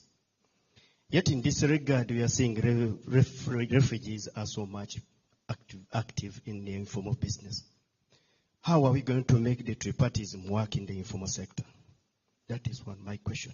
My second question to the panelists from the ministry who are working on CDD. Kindly, can you revise that project? Because the mode of extending service within that project, it is not actually fair to marginalized groups and hard to reach groups like the refugee settings. Thank you very much. Thank you. The last question. Thank you. Mine is a quick one. I've heard we have URA, we have OPM, we have URSB, and we are here, we are saying, okay, we need to be more inclusive and all that. Yes, we have had a look on the mighty portal of URSB, the new one. But when you type in maybe a refugee ID number, does not bring anything, meaning that the refugees, the registered refugees have been left out. But when I type in my NIN number, all my information will be displayed. I don't need to type in, they just need my NIN number and everything is there. So my question is to URSB, to OPM, to URA, what needs to be done so that even the refugee are inclusive in these digital systems? Because my brother there has been saying that even the CTD is not respected somewhere, and others have been also crying about the refugee ID not being respected. So is there any plans at least to try to bring the database of maybe UNHCR or OPM so that they can integrate it within the system, or even include NILA so that everything is in one space? Thank you. Thank you very much. So we are going to hear those particular questions. We will begin with Jean. Jean wants to set the record straight in terms of the decent work in hospitality. Okay, thank you very much. And I want to apologize in advance because I want to give some honest truth from our side so that I hope they are taken with the spirit with which they are intended. I want to really address the comment from the previous speaker from Burundi, and I really want to share what I have found to be our truths for us, especially as employers. Number one, Uganda is one of the only countries where we host our refugees in settlements and not camps. And so as a result, we give the refugees, the guests in our country, a lot of leeway. But also, as human nature always does, people overstep when you welcome them. Number one, I did mention the issue of attitude. When we went even to interview within the camps, and please forgive me for saying this, but it was something I saw, I noticed, I experienced, and I would like to share with you. When we were interviewing these kids for these jobs, and they would enter, we found that the Congolese had much better attitudes than the Somalis.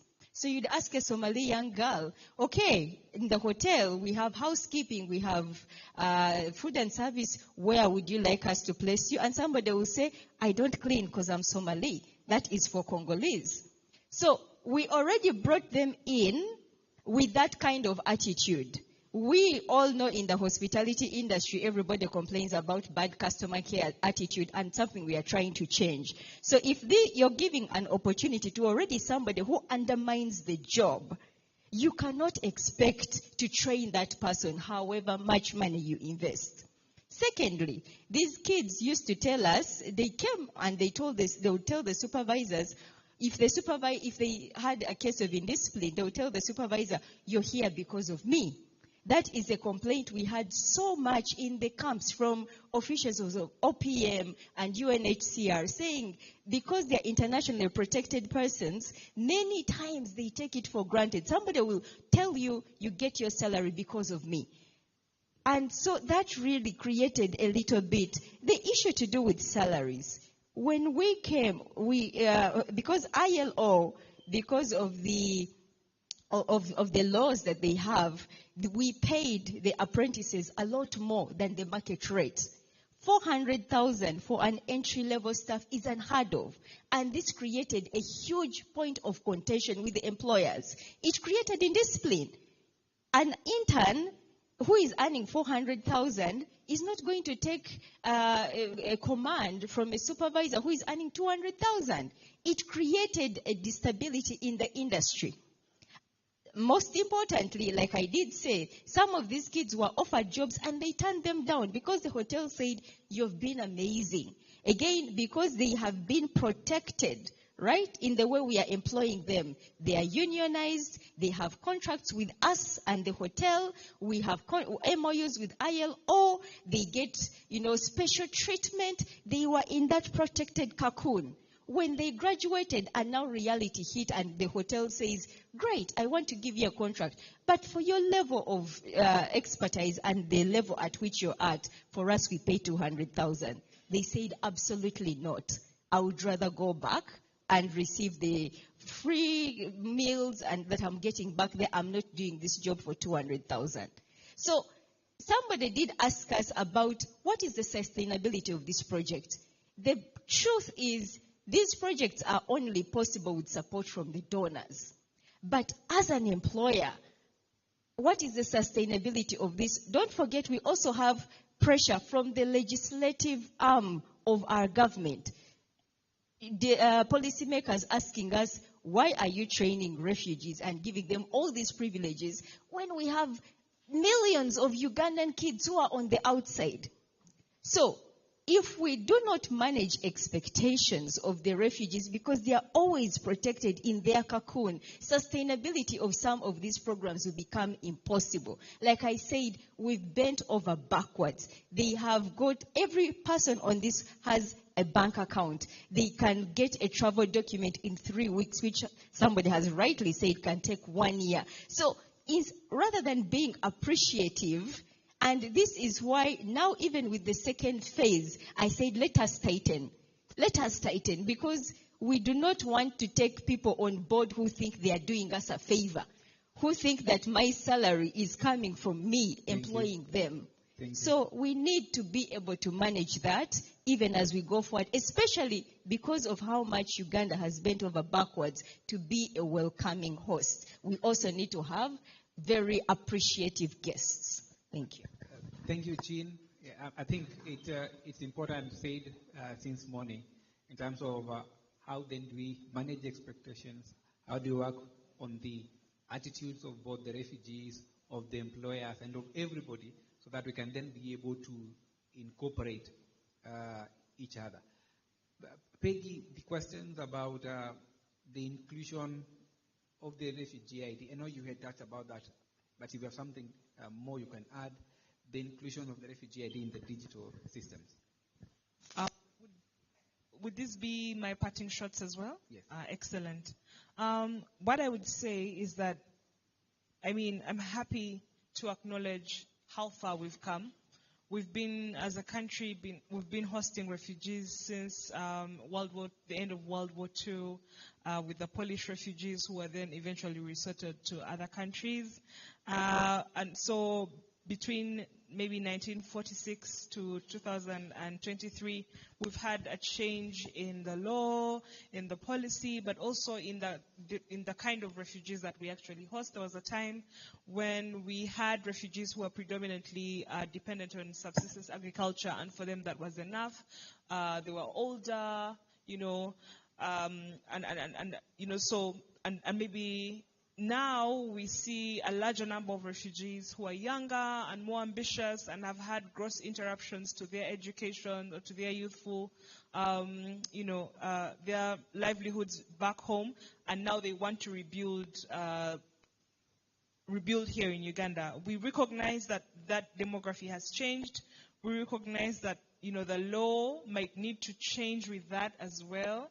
But we also need to read the room in the context of our donors, because the refugee response is predominantly donor-funded, and that their willingness to donate continues to reduce. Or can I say that they might be willing to donate, but their money continues to reduce? So it's going to be a little tougher going forward, because the number of refugees has not gone down, but the money has, and the population of Uganda is increasing exponentially. So it's going to get a little bit, a little bit tighter, and so we need to be more focused in one, our expectations, but in also how we wish to drive sustenance and sustainable livelihoods.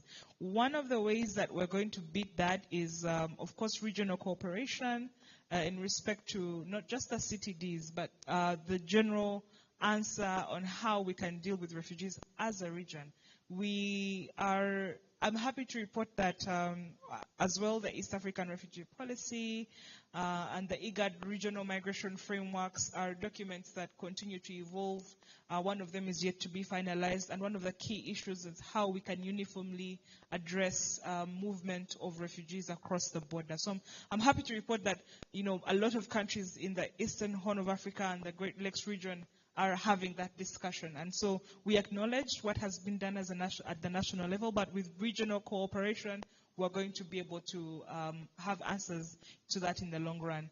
In respect to data for, you know, if you have a drop down and you put an in vis-a-vis putting a number of a registration number of a refugee, the answer to that is that data sharing, and this has already been started, like I said, with immigration and with UCC. We just need to scale it to all the other crucial government entities for proper service delivery to refugees. That being said, I would like to thank Rebuild for this great work that they're doing. Thank you for the study. Thank you for the policy brief. But also I would like to thank IRC for hosting this kind of intervention and for housing these kinds of interventions and discussions, because it can get very volatile. As you can see, the discussion can get very volatile. So it's easier to hide away from it. But I'm glad that you have been able to create an environment where we can go full throttle and confront some of the issues that we're confronting. And I would like to congratulate you on this great work as well. Thank you very much. The last questions, and either Grace or Francis, you can take it, that within the whole discussion of decent work, tripartite, the question is, what is the space of the informal in terms of participation in these kind of discussions? The informal actors, the informal businesses, the informal employers in this discussion. Thank you so much, moderator. Before I go to the question, I want to briefly respond to the lady from Parliament of Uganda, the Office of the Workers' Representatives. She raised a valid suggestion that we should be having members of Parliament here in this House in this discussion. But I also want to inform the entire gathering here that we've always been engaging Parliament, especially the committee that looks at employment. For instance, a few months ago, we presented some recommendations on the Employment Amendment Bill because it was under review, it was under amendment, and together, of course, with the leadership of IRC, the FSME and the Federation of Uganda Employers, were able to come up with some suggestions which we brought to Parliament, to that committee. I don't know if they were upheld, but at least we made some endeavor. But of course, like you've said, we need more participation. We need also to have MPs coming in to participate in this. Then now for the informal players, first of all, what we need to do, or what ought to be done, is to incentivize refugee employment. Some of them still feel uncomfortable employing refugees for different reasons. And I think this is an area where we need to at least put some incentives so that the uptake of refugees in employment can increase. Then we can also put some, like this now goes to the partners or the players, the development partners in the refugee space. If we come up with projects we should try as much as possible to support some of the informal sector, the players in the informal sector. Like within our project, there should be a component where these the owners, the informal sector, are also supported, so that they can, as a designers, out of the design of the project, they can freely and easily bring on board the refugees. Those would be my suggestions. Okay, thank you very much.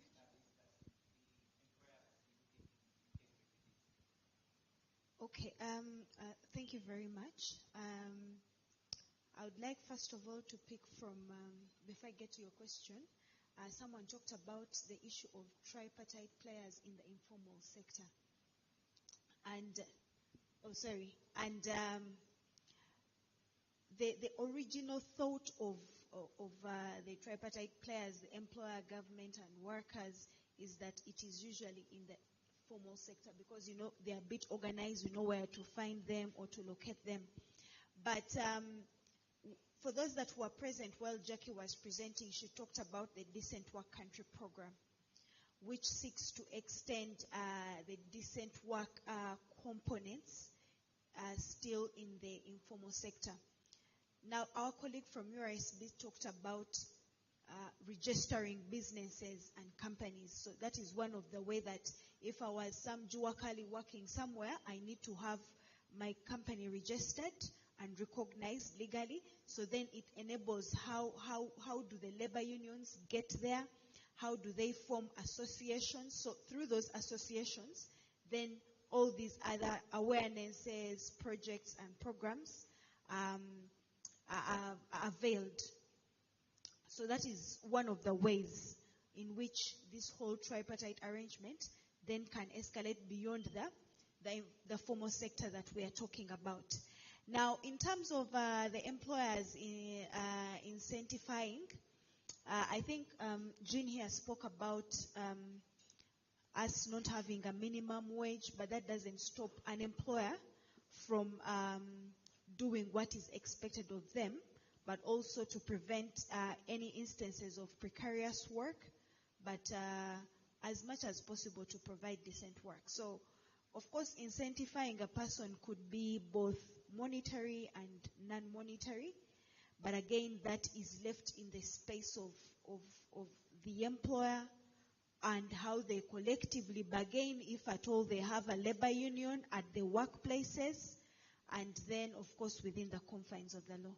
So lastly, I don't know whether I'm the last person to speak, but would like to thank IRC and Rebuild for organizing this summit, where, of course, good thoughts have been shared, but also mapping out a way forward.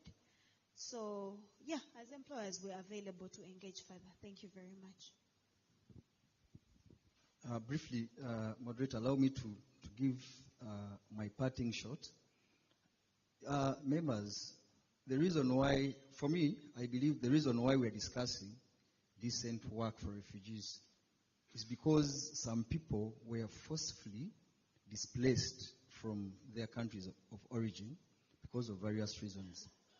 And I want to re-echo one of the recommendations that were made during the recently held high-level ministerial dialogue by IGAD and ESC on seeking durable solutions for refugees.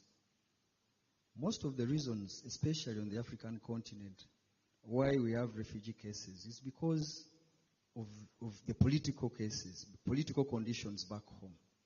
Yes, there might be natural causes and other factors, but majority of these cases come because of the political conditions back home. And I want us, to the leaders, I want to make an humble appeal. Just because two or three people have failed to consent on something, then you disrupt lives and livelihoods of so many people. I think this should stop. People want to live in their countries. People want to develop their countries. People want to be with their families, in their homes, in their original homes, or countries of nationality. But because a few people are failing to agree on something, then lives change, and most of these lives never get back to normal. So this is an humble appeal, especially to the leaders. Let's make life better for everyone. We are all human beings. Thank you so much. Thank you very much. Join me to applaud my panelists as they take back their seats. And thank you very much for being a good audience. I have noted that there is an hunger for more discussion, and so we see how we can continue this particular conversation. And so I hand over back to Moses. Thank you very much, Jamin. I think I know it's lunchtime. Let's give them a much stronger clap for doing a good job.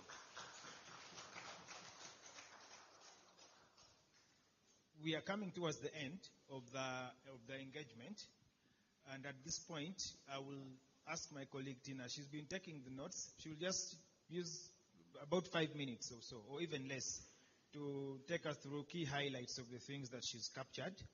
And then after that, I will ask Priscilla, the Rebuild Program Director, to come and make brief parting shots, and then invite Peggy, our OPM colleague, to come and close today's event, and then after that we will have our lunch. Thank you very much.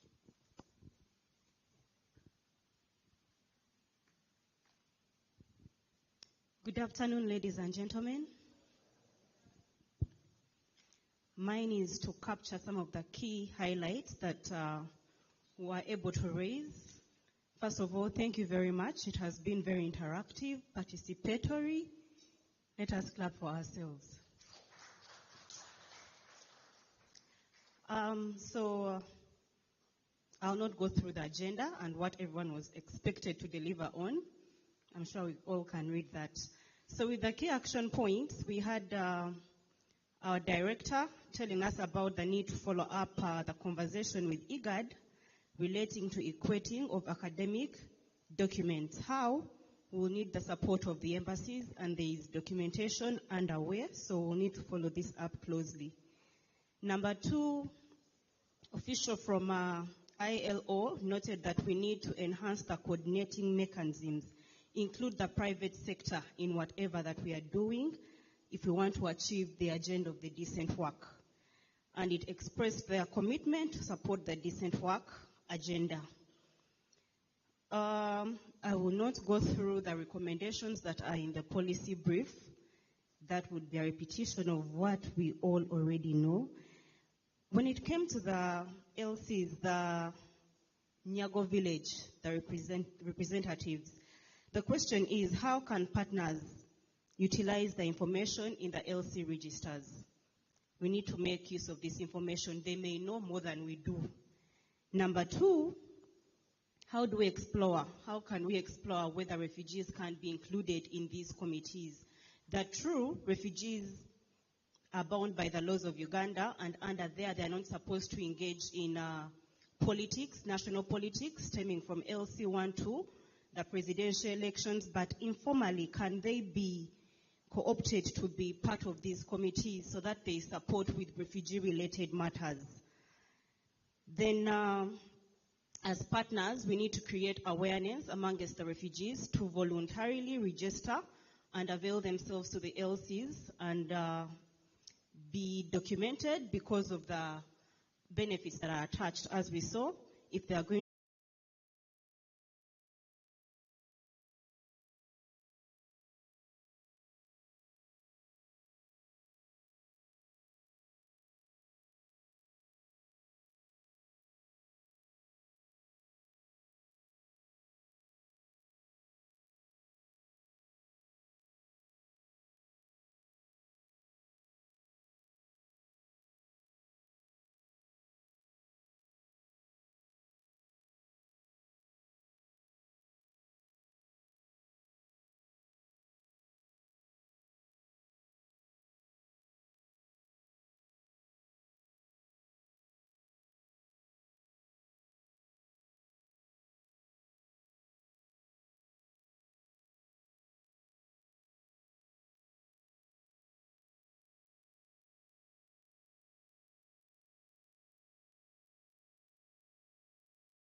there are certain things that we're thinking about, and starting off with the Employer of the Year Award.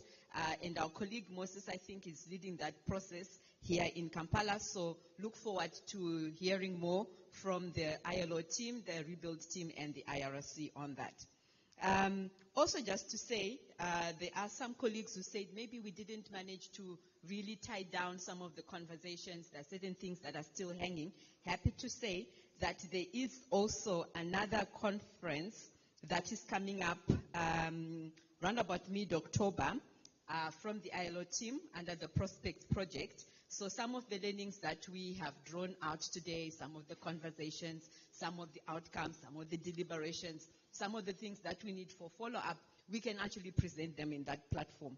I think you can contact Moses and Johnston for more information. I see our colleague from ILO has left, but we will be able to share more information about that platform and how we can bring lessons from today into that event in October. We want to really congratulate the lady from Burundi who was honest enough to talk about mental health. This is an area that keeps on coming up more and more in our engagements, and a call to action for us as development partners and the INGO family to really look favorably and more concertedly on this particular aspect that keeps on coming. And then lastly, congratulations to the OPM team. Thank you, Madam Peggy. Kudos to you for also being very strong with all the barrage of questions and comments and everything that was coming your way. You are a strong girl. Thank you, my girl. But also to say congratulations to the whole department. We really felt the energy in terms of how you are speeding up things, how you are trying to have an integrated system, slow but sure. So let us be patient. Let us give support to the OPM. They are doing a fantastic job. We know this is difficult territory, but I think we are getting there. Thank you so much, Peggy. I want to now invite you, Peggy, to give us your closing remarks so that we can free ourselves to have some sumptuous meals that I think the team has prepared for us. You're welcome, Peggy. I'm going to switch the microphone.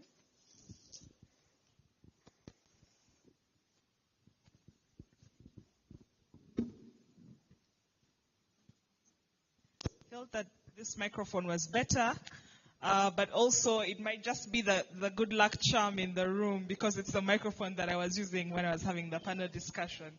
I would like to congratulate you all upon making it this far. I remember when we started, the first phase of the Rebuild program, trying to map out how we're going to select beneficiaries, how we're going to run it continuously, how we're going to do M&E, and the meetings that we had running around all these places, trying to make sure that this program is actually meaningful and beneficial. And I would like to congratulate IRC for making it this far. And for bringing together so many entities that have been working in silos. I'm happy to note that URA is in the room, URSB is in the room.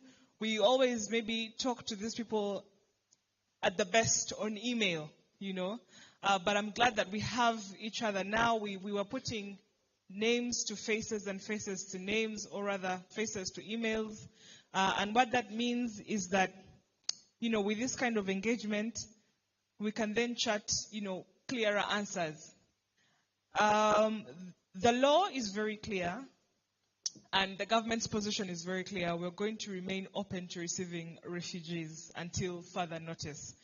And government, of course, remains committed to fulfilling our international obligations in respect to the reception and protection of refugees. We are also signatories to a number of UN conventions and ILO labor-related conventions. We also have regional and international obligations for the protection of refugees, but also for the restoration of their dignity and their eventual durable solutions, or the achievement of their durable solutions. That being said, a lot of work goes into contextualizing these frameworks, these documents, and these obligations at the operational level. What do I mean? If you have an NGO bureau and there's a category of foreigners that is very expensive, how do we treat refugees? If you have female work permits, but then they require a refugee to have a CTD, what does that mean for people who don't necessarily need a CTD but need to work to earn a livelihood? What does it mean when you want to register your business, but you have a registration number for a refugee card as opposed to a NIN? Those operational questions are what we actually need to do, and it's what we actually do when we come into the room here. And I'm so proud to be a part of that process, and we remain committed to charting out a way. It's very interesting that Uganda's refugee hosting model is quite unique, so we don't have where to benchmark from. So a lot of things we are walking slowly because we're still walking in the dark and still trying to figure out the most optimum way of achieving a solution without compromising any of the interests involved or without doing any harm. Because one of the overreaching principles that we abide by is the principle of do no harm. That being said, I would like to congratulate you all. Thank you all for coming, and let's continue having the discussion. I would have said that my office is always open should you have any inquiries, but I had to factor in days like today when I'm not there, so my office is closed. So apart from days like today when my office is closed, when I am actually at the office, it's open. Let's have these discussions. And let's help one another to ensure efficient service delivery to the persons of concern. Thank you, and I wish you a good afternoon. The lunch is in Kazinga restaurant, so you will move, go left in the basement. I believe everyone has a coupon. Enjoy your lunch.